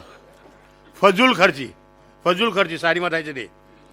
એક સાડીમાં પહેરે બીજીમાં ન પહેરાય, એક સાડીમાં પહેરે બીજીમાં ન પહેરાય. છોને એ શરીયતમાં ફજૂલ ખર્ચી કહેવાય, છોને એ શરીયતમાં ફજૂલ ખર્ચી કહેવાય. સાડી તો જાણે લાગે કપડાનો ફેશન શો, સાડી તો જાણે લાગે કપડાનો ફેશન શો. છે ઓરતોનું રાજ એ ન કોઈથી રોકાય, છે ઓરતોનું રાજ એ ન કોઈથી રોકાય. હવે સાસુમાનો ચમત્કાર, સારી થઈ ગઈ, મહેંદી પીઠી, દાળ ચાવલ ખાઈ ગયા, કપડાં પહેરી ગયા, હવે વહુ ઘરમાં આવે છે. સાસુમાનો ચમત્કાર, ઉડી ગયો છે મહેંદીનો રંગ જોઈ લ્યો, ઉડી ગયો છે મહેંદીનો રંગ જોઈ લ્યો. બે દહાડામાં જતો રહ્યો ઉમંગ જોઈ લ્યો, બે દહાડામાં જતો રહ્યો ઉમંગ જોઈ લ્યો. સાસુમાનો ચમત્કાર દીઠો જ્યારથી ઘરમાં, સાસુમાનો ચમત્કાર દીઠો જ્યારથી ઘરમાં. દુલ્હનનો તો બદલાઈ ગયો રંગઢંગ જોઈ લ્યો, દુલ્હનનો તો બદલાઈ ગયો રંગઢંગ જોઈ લ્યો. Thank you very much.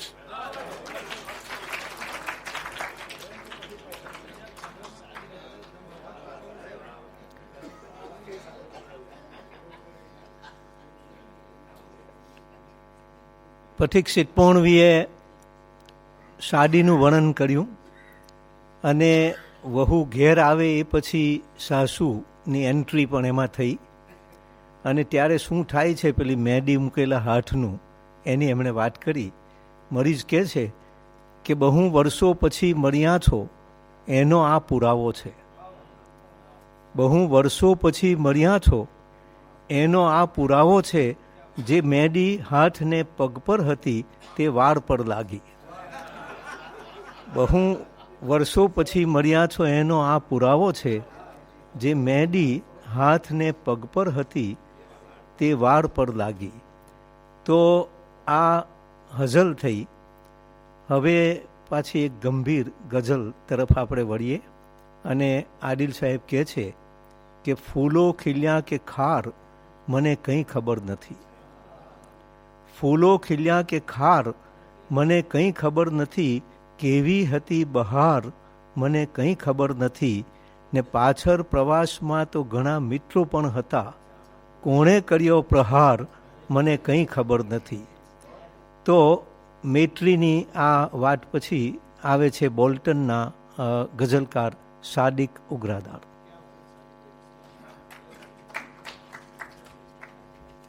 અસ્સલામુ અલૈકુમ. સૌ પ્રથમ ગુલ સાહેબને ખૂબ ખૂબ અભિનંદન એવોર્ડ આપવા બાબત, એવોર્ડ મળ્યો તેના બાબત. બધાએ ઘણું બધું કહી દીધું છે પણ થેન્ક યુ ઇમ્તિયાઝભાઈ. તો હું કંઈક કહેતા પહેલાં હું મુક્તક કહું છું, જેને સ્ટાર્ટર મારી ભાષામાં કહું છું કે મુક્તક છે કે નયન પાથરી દીધા અમે એમના અંતર સુધી, નયન પાથરી દીધા અમે એમના અંતર સુધી, અને તોય એ મનના રસ્તા સુધી ચાલતા થાકી ગયા. વાહ. બીજો એક શેર છે ઉર્દૂમાં છે કે यूं तो समंदर को भी समा लेती है ये आंखें, यूं तो समंदर को भी समा लेती है ये आंखें, दर्द कोई देता है तो भर आती है ये आंखें. भर आती है ये आंखें.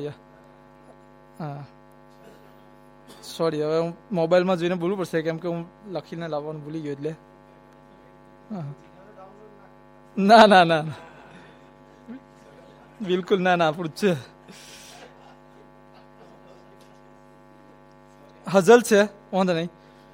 મૂસાનો પેલો બાબુ તે બાબુ નથી રહ્યો, મૂસાનો પેલો બાબુ તે બાબુ નથી રહ્યો, ફેમિલી ઉપર એનો કાબુ નથી રહ્યો.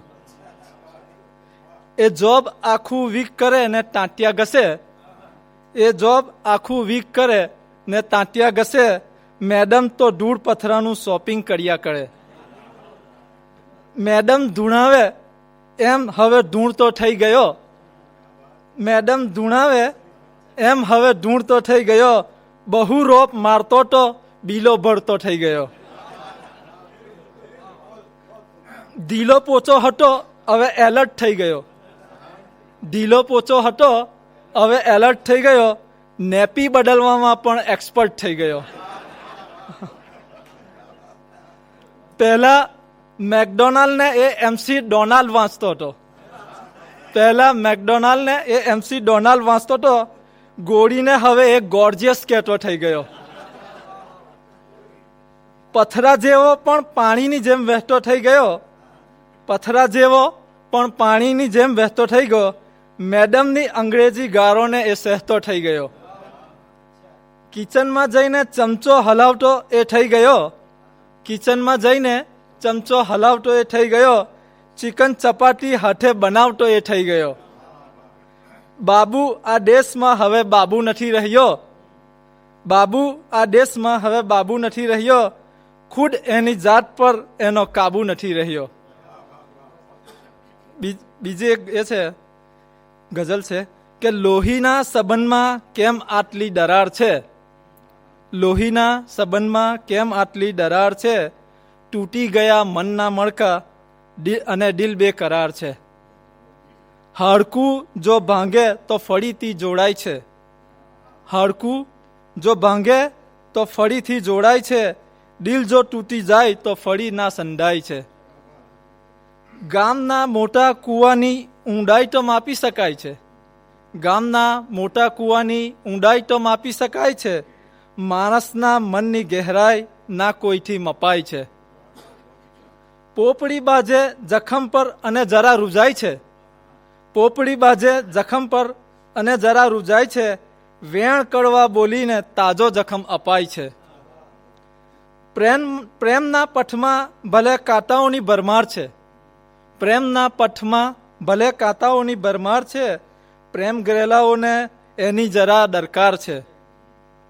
અને છેલ્લો છે તું નિભાવી લે તો મહેકી ઉઠશે સાદી થોર. થોર એક વૃક્ષ છે જેને કોઈ સુગંધ નથી આવતી. એટલે તું નિભાવી લે તો મહેકી ઉઠશે સાદી થોર પણ પ્રેમથી નાચી ઉઠશે જંગલમાં મૂંગા મોર પણ. બીજી એક ગઝલ છે કે પરની ખબર નથી ને ફિકર ઉંમર ભરની કરે છે. પરની ખબર નથી ને ફિકર ઉંમર ભરની કરે છે. ચહેરા પર ચહેરા લગાવીને બેફિકર ફળે છે. ભટકી ગયા છે રાહથી દુનિયાની આ મોહ માયામાં. ભટકી ગયા છે રાહથી આ દુનિયાની મોહ માયામાં. ફાની છે આ દુનિયા તોય હિકાયતને બે નજર કરે છે. છેલ્લો શેર છે ખોફ ખુદાનો રાખ હવે અંતરમાં સાદિક. ખોફ ખુદાનો રાખ હવે અંતરમાં સાદિક. ખરેખર પ્રતીક્ષા હવે તારી કબર કરે છે. Thank you very much.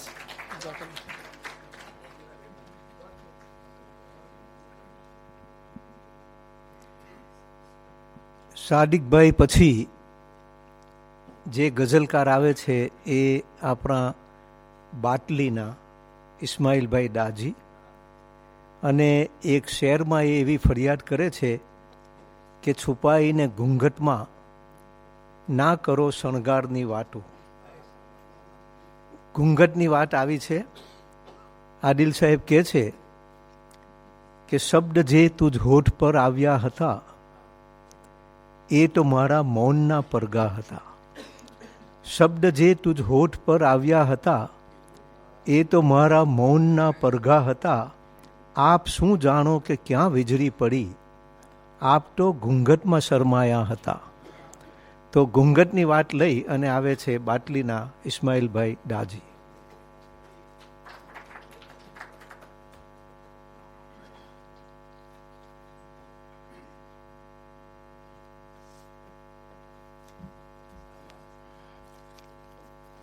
અસલામ આલેકુમ.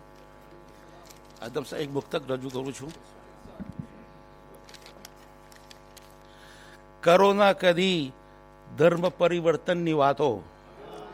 કરો ના કદી ધર્મ પરિવર્તનની વાતો. દગાવી દઈશું નગરો કરીને લલકારની વાતો. દગાવી દઈશું નગરો કરીને લલકારની વાતો. ઈમાન અમારું કદી છીનવાશે નહીં. ઈમાન અમારું કદી છીનવાશે નહીં. થશે ફરીથી હૈદરે કરારની તલવારની વાતો. થશે ફરીથી હૈદરે કરારની તલવારની વાતો. કરો ના કદી ધર્મ પરિવર્તનની વાતો. એક ગઝલ કરું છું. આપના મિલનમાં પાષાણ દિલ પર ધબકાર માગે છે. આપના મિલનમાં પાષાણ દિલ પર ધબકાર માગે છે. આવરણને હટાવી લો, આવરણને જુલ્ફો હટાવી દો, નજરો તો દીદાર માગે છે. પાયોલોની ઝંકાર પણ મસ્તી આંખોમાં છલકાવી શકે. પાયોલોની ઝંકાર પણ મસ્તી આંખોમાં છલકાવી શકે. સ્વરાલય ઉભરાઈને હવે કોઈ પીનાર માગે છે. હું પદોના પહાડો મીટાવી પ્રેમની સરિતા વહાવો. હું પદોના પહાડો મીટાવી પ્રેમની સરિતા વહાવો. ઝુકશે જમાનો જરૂર, ઝુકશે જમાનો જરૂર, માનવી તો નમ્ર વ્યવહાર માગે છે. જો દર્દ ના હોય તો આંસુઓનો કદી સાથ ન મરે. જો દર્દ ન હોય તો આંસુઓનો કદી સાથ ન મરે. તુફાનથી જજુમવા જીવન એક મઝધાર માગે છે. ના વહાવો અદમના લોહીની નદીઓ હવે તો, ના વહાવો આદમના લોહીની નદીઓ હવે તો. મઝલૂમ માનવો હવે માનવોનો પ્યાર માગે છે. મઝલૂમ માનવો હવે માનવોનો પ્યાર માગે છે. બુંદના તલાશમાં સાગર મર્યો તો એ તૃપ્તિ ના મટી. બુંદના તલાશમાં સાગર મર્યો તો એ તૃપ્તિ ના મટી. રાતને પ્રભાતે લઈ જવા તમન્નાઓ આકાર માગે છે. રાતને પ્રભાતે લઈ જવા તમન્નાઓ આકાર માગે છે. ફૂલ માંગતા અમે ચમન લૂંટાવ્યું છતાંય બદનામી. ફૂલ માંગતા અમે ચમન લૂંટાવ્યું છતાંય બદનામી. હું પ્રેમની વાત કરું ને મુસ્તી તકરાર માગે છે. ઇંતજારમાં જ જિંદગી પૂરી થવા આવી હવે અનીસ. ઇંતજારમાં જ જિંદગી પૂરી થવા આવી હવે અનીસ. હૃદય તો બે ઘડી ધડકવા માટે તમારો પ્યાર માગે છે. હૃદય તો બે ઘડી ધડકવા માટે તમારો પ્યાર માગે છે. આપના મિલનમાં પાષાણ દિલ પણ ધબકાર માગે છે.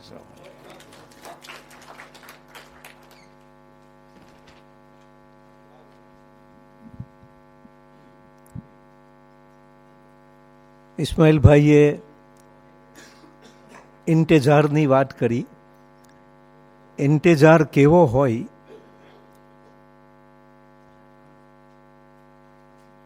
ના, હજુ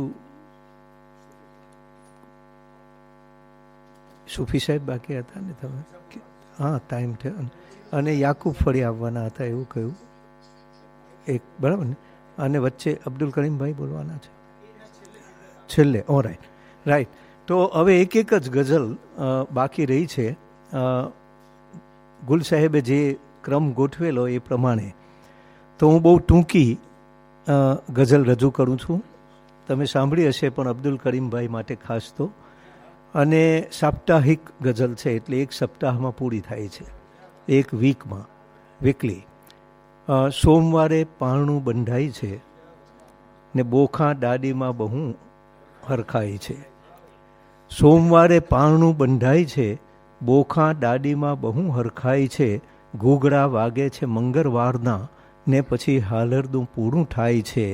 બુધવારે સોટી ચમચમ વાગતી વિદ્યા ઘમઘમ કરતી આવી જાય છે ને ગુરુવારે મરે રીમઝીમ પડી શુક્રના પ્રભાતે ઉડી જાય છે. ઠાક લાગે છે શનિવારે બહુ ને કબરમાં ટાંટિયા લંબાય છે. હા, રવિવારે તો છુટ્ટી પાડીએ ત્યાં જ મૃત્યુ ઘંટ વાગી જાય છે.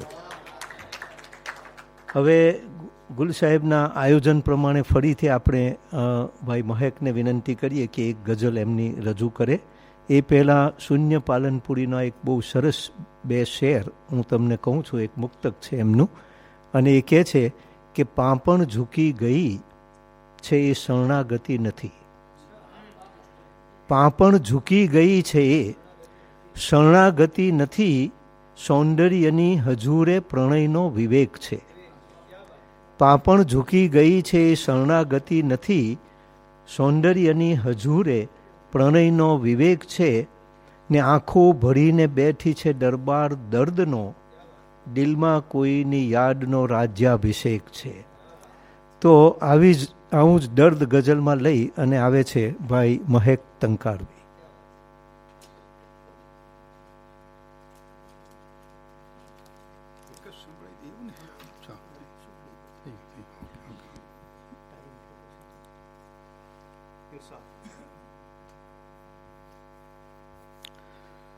જો આ અલ્લાહવાળાઓની વાત છે, પાછી ફકીરોની વાત છે. કદાચ એક કિસ્સો તમે સાંભળ્યો હશે. આ આખી ગઝલની પ્રેરણા અમારા મસ્જિદના ઇમામના એક બયાનમાંથી થઈ. એમણે કહ્યું કે એક અલ્લાહના વલી દરિયા કિનારે બેઠા હતા અને કહે છે ને કે એક ફાટલું પહેરણ, એમનો તો પહેરવેશ બી એવો હોય, એને રફુ કરી રહ્યા હતા. સોય દરિયાના પાણીમાં પડી જાય છે અને પછી ત્યાં જે શહેરનો સુલતાન હાજર હોય છે એ કહે છે કે મેં તમારા વિશે બહુ સાંભળ્યું છે, તમારી તારીફ સાંભળી છે, તમે અલ્લાહના વલી છો, હું આ શહેરનો સુલતાન છું, તો આ સોય તમારી પડી ગઈ એને બહાર લાવી આપો તો હું માનું કે તમે પહોંચેલા માણસ છો. એટલે અલ્લાહવાળાઓ એમની તો તાકાત હોતી નથી, પણ દુઆ કરે છે અને એ દુઆના પરિણામે એ દરિયાની બધી જ માછલીઓ સોનાની સોય લઈને હાજર થાય છે. સુલતાનનો એ આગ્રહ કે સોનાની નહીં, તમારી જે સોય પડી ગઈ એ સોય લાવો. તો ફરી પાછી દુઆ કરે છે અને એમની જે સોય લોખંડની પડી ગઈ હતી એ સોય લઈને એક માછલી હાજર થાય છે. એટલે મૌલાનાએ જે બયાનમાં કહ્યું કે આ જે અલ્લાહવાળાઓની જે સલ્તનત છે એ જુદા પ્રકારની સલ્તનત હોય છે. એના ઉપરથી આ ગઝલની પ્રેરણા થઈ કે ભાઈ સલ્તનત ફકીરોની, કે આ સલ્તનત ફકીરોની, આ સાહેબી ફકીરોની, કે આ સલ્તનત ફકીરોની, આ સાહેબી ફકીરોની, તે હજી નથી દીઠી, કે તે હજી નથી દીઠી શહેનશાહી ફકીરોની. ને આમ જો જુઓ તો ત્યાં તેલ છે ન બત્તી છે, કે આમ જો જુઓ તો ત્યાં તેલ છે ન બત્તી છે, ને જળહરી રહી તો એ આ ઝૂંપડી ફકીરોની. ને આમ જો જુઓ તો ત્યાં તેલ છે ન બત્તી છે, ને જળહળી રહી તો એ ઝૂંપડી ફકીરોની. ને અંધારા હરી લે છે, જળહરિત કરી દે છે, કે અંધારા હળી લે છે, ઝરહળિત કરી દે છે. આ તેજ પુંજ જેવી છે જિંદગી ફકીરોની. ને વસવસા બધા દિલના દૂર થઈ ગયા પડમાં, કે આ વસવસા બધા દિલના દૂર થઈ ગયા પડમાં. જેમને મળી સોબત બે ઘડી ફકીરોની, કે આ વસવસા બધા દિલના થઈ ગયા દૂર પડમાં, કે જેમને મળી સોબત બે ઘડી ફકીરોની. ને ધડકનોમાં તું હી તું, ને શ્વાસમાં છે હું હું, કે આ ધડકનોમાં તું હી તું, ને શ્વાસમાં છે હું. ને આપણાથી જુદી છે, કે ભાઈ આપણાથી જુદી છે બંદગી ફકીરોની. કે ધડકનોમાં તું હી તું, ને શ્વાસમાં છે હું ને આપણાથી જુદી છે બંદગી ફકીરોની. ને જામ એ ધરે હોઠે તો ઝૂમે આખું મેં ખાનું, કે જામ એ ધરે હોઠે તો આ ઝૂમે આખું મેં ખાનું. ને મસ્ત કલંદર જેવી મેં કશી ફકીરોની. ને પહોંચવું જો હો તારે પ્રિયતમના દ્વારે તો, કે પહોંચવું જો હો તારે આ પ્રિયતમના દ્વારે તો, ચાલ ઝાલીને તું પણ આંગળી ફકીરોની. ને પહોંચવું જો હો તારે પ્રિયતમના દ્વારે તો, ચાલ ઝાલીને તું પણ આંગળી ફકીરોની. ને એમની દુઆ લેજે હાથ પણ ચૂમી લેજે, કે એમની દુઆ લેજે ને હાથ પણ ચૂમી લેજે. તક મળે કરી લેજે ચાકરી ફકીરોની. ને એમની દુઆ લેજે ને હાથ પણ ચૂમી લેજે. તક મળે કરી લેજે ચાકરી ફકીરોની. ને રાહ છે મહેક મુશ્કિલ ને ભય વળી ભટકવાનો, કે આ રાહ છે મહેક મુશ્કિલ ને ભય વળી ભટકવાનો. તું એ જઈને પકડી લે પાઘડી ફકીરોની. તું એ જઈને પકડી લે પાઘડી ફકીરોની. ને સલ્તનત ફકીરોની સાહેબી ફકીરોની. ને તે હજી નથી દીઠી શહેનશાહી ફકીરોની. Thank you.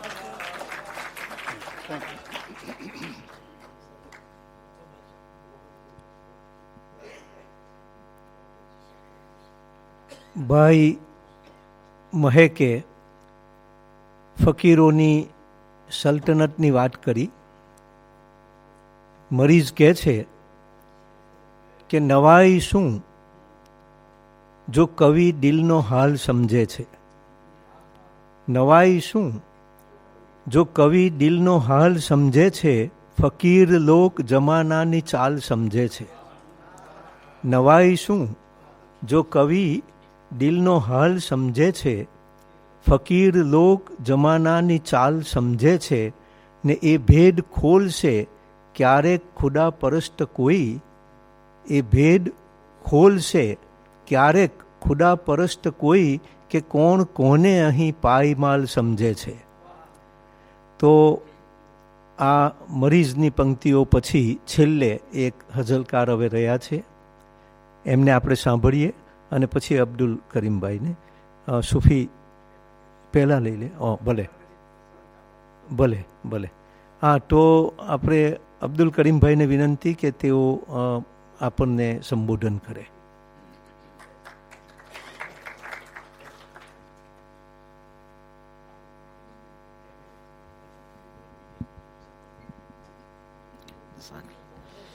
બિસ્મિલ્લાહિર્રહમાનિર્રહીમ. અસ્સલામુ અલૈકુમ વરહમતુલ્લાહિ વબરકાતુહ.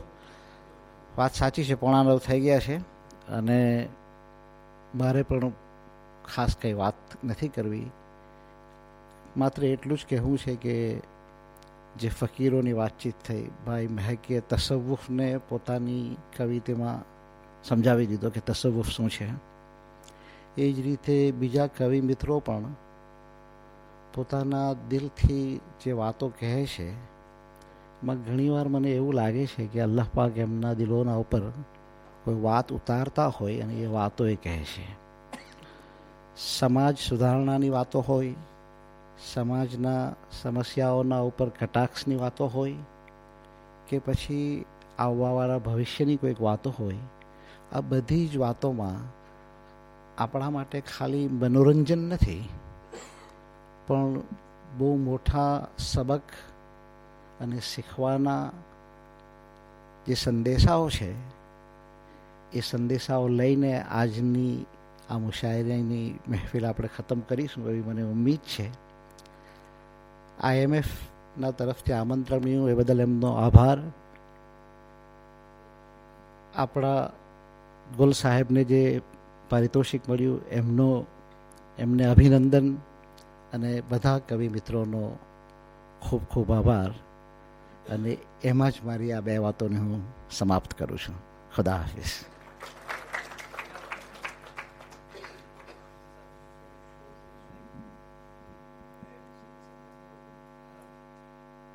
સુફી સાહેબને સાંભળવાના છે, તો હવે હું બહુ એમની અને તમારી વચ્ચે નહીં રહું. એ સહેજ ફેરફારની વાત કરે છે એટલું જ હું કહી દઉં અને કહે છે કે છોકરાના છોકરાનો હું તો ડાડો થઈ ગયો. છોકરાના છોકરાનો હું તો ડાડો થઈ ગયો. તાજો માજો જે હતો તે સાવ માડો થઈ ગયો. છોકરાના છોકરાનો હું તો ડાડો થઈ ગયો ને તાજો માજો જે હતો તે સાવ માડો થઈ ગયો ને જે હતો સુટસાટમાં તે આજે સાડો થઈ ગયો. જે હતો સુટસાટમાં તે આજે સાડો થઈ ગયો ને જેનો ડાડો હું હતો તે મારો ડાડો થઈ ગયો. આ જનરેશન ગેપની વાતો લઈ અને આવે છે સૂફી મનુબરી.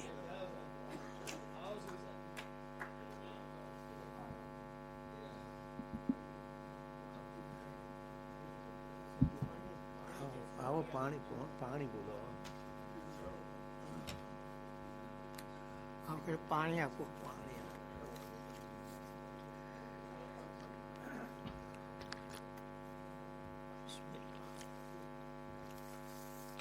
સાંભળો ત્યારે આપણી વાત. બરાબર. આયશાની અક્કલે એ વેચી હતી ગામમાં. આયશાની અક્કલે એ વેચી હતી ગામમાં. સાસરીમાં સામેથી ઈશબ લૂંટાવા જાય છે.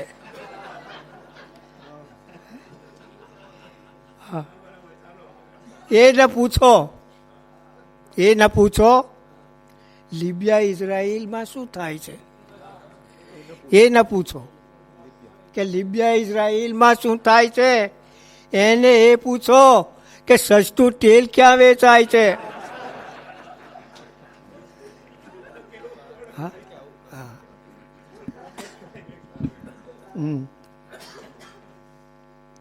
બીજી એક પુસ્તક છે, બધી દવા જ છે. ઘરમાં બેઠી બેઠી એ પગોને હલાવે છે. એ કઈ ગાડી નથી થઈ ગઈ. ઘરમાં બેઠી બેઠી એ પગોને હલાવે છે. નીકળે બહાર તો પછી મોલ્લો જગાવે છે. પૂછ્યું મેં હાફિઝજીને કે શેની છે આ ધમાલ. પૂછ્યું મેં હાફિઝજીને કે શેની છે આ ધમાલ. પૂછ્યું કે જૂલી ડોલીની બર્થડે મનાવે છે. હા, ડોલીની. આગળ સાયલા.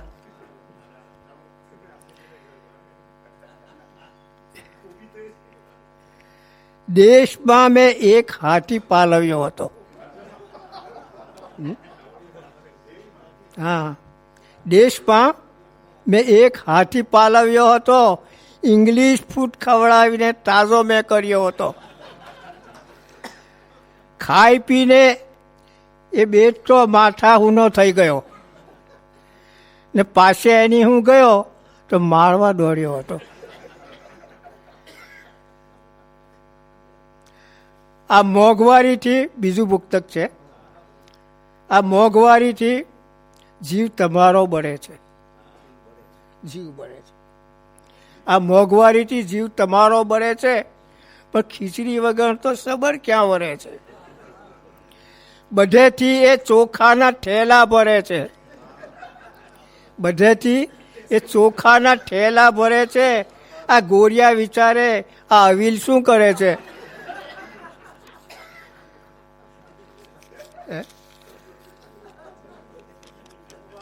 હા, હવે બીજું એક મુક્ત સંભળાવીને એક હસલ નાની સંભળાવી દઉં.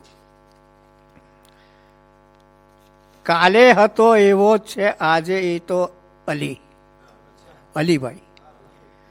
કાલે હતો એવો જ છે આજે એ તો અલી, કલમો મને પડાવે છે રોજ જ અલી વલી. રોજ કલમો અલી વલીનો જ પડાવે. કભાર જા ભરાઈ ગઈ ઘરમાં એવી કે ઈશબ કી ના ચલી મૂશે કી બી ના ચલી. હવે એક હઝલ ટૂંકમાં સંભળાવી દઉં. શાદી કે બરબાદી. બરાબર. શાદીમાંથી પણ લવ થઈ જાય. હવે તો આવું જ થાય બધું. શાદીમાંથી પણ લવ થઈ જાય, ફોન ઉપર પણ લવ થાય. લવ લેટરમાં એ વંચાય, ઝટ બંગની ફટ વિવાહ થાય. એને લાગ્યો કેવો રોગ, આજે મેરેજ કાલે ભોગ. હનીમૂન કરવા માટે અધીરા થાય, દુબઈ કે મોરક્કો જાય. દુબઈ કે મોરક્કો જાય, બંને ઝાલિયા ના જલાય. ઊંચા સેન્ડલ ઠોકર ખાય, મળશે ના આવો સંજોગ, આજે મેરેજ કાલે ભોગ. શોપિંગમાં કઈ જીદ થઈ જાય, પછી આગળ ચાલે એટલે આવું થાય. પછી શોપિંગમાં પણ જીદ થઈ જાય, મનમાં ને મનમાં આ કળાય. આજની દુલ્હન ના શરમાય, એક એ ફાવે તેવું બોલી જાય. ગુસ્સામાં એ કહે છે ડર્ટી ડોગ, આજે મેરેજ કાલે ભોગ. હા એ તો બોલતો હસકાય જ કે. હવે આગળ ચાલ્યા. વાતે વાતે પૂછે ભાઈ, વાતે વાતે પૂછે ભાઈ, મારું માથું ફાટી જાય. અમથી અમથી એ રીસાય ને ઘરમાં કાયમ ઢાંડલ થાય. જોઈ તમાશો હસતા લોક, આજે મેરેજ કાલે ભોગ. જાણે શોધે છે એ લાગ, છેલ્લે બધું અકળાય ત્યારે આ વાત આવે. જાણે શોધે છે એ લાગ, ઘરમાં માગે છે એ બાગ. મારા દિલમાં લાગ્યો ડાગ, મારે ખેંચવો પડશે રાગ. દેવો પડશે મારે ભોગ, આજે મેરેજ કાલે ભોગ. કોર્ટમાં અરજી દેવાય, છેલ્લે આવી પાઘડીનો મળછેડે. હે કોર્ટમાં અરજી દેવાય, જે આપ્યું તે પાછું મંગાય. અંતે છૂટા છેડા થાય. કેવો બન્યો આ સંજોગ, કે આજે મેરેજ કાલે ભોગ. છેલ્લો બનશે કે હું કેસ કોર્ટમાં હારી ગયો. હું કેસ કોર્ટમાં હારી ગયો. આજે તો હું પરવારી ગયો, અડધું ઘર લવચાવી ગયો. અડધું ઘર લવચાવી ગયો ને હું કેવી બીમારીનો બન્યો ભોગ. આજે મેરેજ કાલે ભોગ. ચાલો રાઈટ.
ગુજલીશ નું સૂચન થયું છે પણ એના બદલે થોડી પરંપરાની એક ગઝલ હું સંભળાવું કે ખોલે છે આંખ ક્યાં હવે ડમરો સવારમાં, ખોલે છે આંખ ક્યાં હવે ડમરો સવારમાં, હું એ રહું છું ક્યાં હવે તારા વિચારમાં. ખોલે છે આંખ ક્યાં હવે ડમરો સવારમાં, ને હું એ રહું છું ક્યાં હવે તારા વિચારમાં. ને રણમાં ફર્યા કરવાનું પરિણામ જોઈ લ્યો, રણમાં ફર્યા કરવાનું પરિણામ જોઈ લ્યો, આખર પડી ગયા અમે મૃગજળના પ્યારમાં. રણમાં ફર્યા કરવાનું પરિણામ જોઈ લ્યો, આખર પડી ગયા અમે મૃગજળના પ્યારમાં. ને જોતાં જ કેમ આટલા વિહવર બની ગયા, પાણીથી કંઈ વિશેષ હતું અશ્રુધારમાં. જોતાં જ કેમ આટલા વિહવર બની ગયા, પાણીથી કંઈ વિશેષ હતું અશ્રુધારમાં. ને કેવળ દવાથી રોગ અમારો નહીં મટે, કેવળ દવાથી રોગ અમારો નહીં મટે, સંબંધ પણ ઉમેરો જરી સારવારમાં. ખોલે છે આંખ ક્યાં હવે ડમરો સવારમાં, હું એ રહું છું ક્યાં હવે તારા વિચારમાં. તો આ સાથે આપણે મુશાયરાનું સમાપન કરીએ. અબ્દુલ કરીમભાઈ અમૃત ઘાયલે બહુ સરસ પંક્તિઓ કહી છે ગઝલ વિશે, તો એની સાથે આપણે આ મુશાયરાનું સમાપન કરીએ. એ કહે છે કે પ્રહર બે પ્રહર પણ કોઈ ચીજ છે, પ્રહર બે પ્રહર પણ કોઈ ચીજ છે, આ નશ્વર સફર પણ કોઈ ચીજ છે. પ્રહર બે પ્રહર પણ કોઈ ચીજ છે, આ નશ્વર સફર પણ કોઈ ચીજ છે. જુઓ ડીવી ડોલે છે ઘાયલ હજી, ગઝલની અસર પણ કોઈ ચીજ છે. તો આવી જ ગઝલની અસર લઈ અને આપણે આ મુશાયરાનું સમાપન કરીએ. Thank you very much.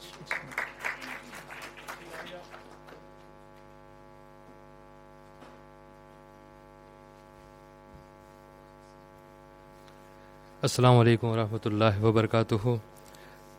આપણા પ્રોગ્રામને વાઇન્ડ અપ કરવા માટે ચેરમેન મોહમ્મદભાઈ મુલ્લાએ ઇશારો કર્યો.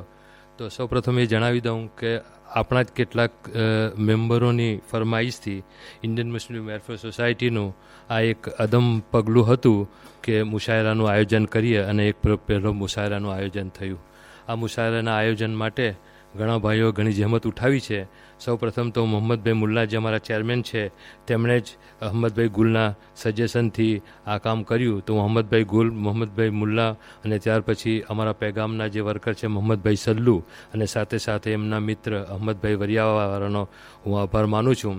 સાથે સાથે અમારા ઇન્ડિયન મુસ્લિમ વેલફેર સોસાયટીના સ્ટાફોએ પણ એમાં તે જહેમત ઉઠાવી છે, તેમનો પણ હું આભાર માનું છું. બોલ્ટન, બ્લેકબર્ન, પ્રેસ્ટન એટલે કે લેન્કેશાયરના જે શાયર મિત્રોએ આજે હાજરી આપી, સાથે આપણે લેસ્ટરથી અબ્દુલ કરીમભાઈ અને યુસુફ સિદાતે પણ લાંબી મુસાફરી કરીને જે આજે આવ્યા તેમનો પણ હું આભાર માનું છું. અને જે કવિ મિત્રો બાકી જે લોકલી છે અમારા સ્થાનિક કવિ મિત્રો તેમણે પણ આ પ્રોગ્રામમાં હાજરી આપી, તેમનો પણ હું આભાર માનું છું. અને સાથે આજે આ મુશાયરાને સફળ બનાવવા માટે જે અમારા સભ્યોએ, શ્રોતાજનોએ જે હાજરી આપી તેમનો પણ હું આભાર માનું છું. અને આ મુશાયરાનું આયોજન અમે અમારા ઇન્ડિયન મુસ્લિમ વેલફેર સોસાયટીના ઇન્ટરનેટ રેડિયો પર પણ પ્રસારણ કર્યું હતું. ઇન્શાઅલ્લાહ તમને જાણવા મળશે, અને ફરીથી આ પ્રોગ્રામને રિપીટ પણ એ ઇન્ટરનેટ રેડિયો પર થશે, તો તે પણ તમે સાંભળશો. અને ઘરે બેઠા જે ભાઈઓ બહેનોએ પ્રોગ્રામ સાંભળ્યો તેનો પણ હું આભાર માનું છું. અને આ પ્રોગ્રામને અમે યુટ્યુબ પર પણ મૂકીશું. તો અમારા કેટલા પ્રોગ્રામો છે યુટ્યુબ પર પણ આવેલા છે, જેવી રીતે અમારા બુધવારે મારો એક ફૂલદાનીનો પ્રોગ્રામ આવે છે, તે છે અહમદભાઈના આપણી વાત પ્રોગ્રામ આવે છે, તેને પણ, અને બીજા જે ચેરિટી અંગેના અને એજ્યુકેશન હેલ્થના છે તે ખાસા પ્રોગ્રામો યુટ્યુબ પર મૂકવામાં આવેલા છે. IMWS ઇન્ટરનેટ રેડિયો પર તમે જો લોક કરશો તો તમને એ પ્રોગ્રામો સાંભળવાના મળશે.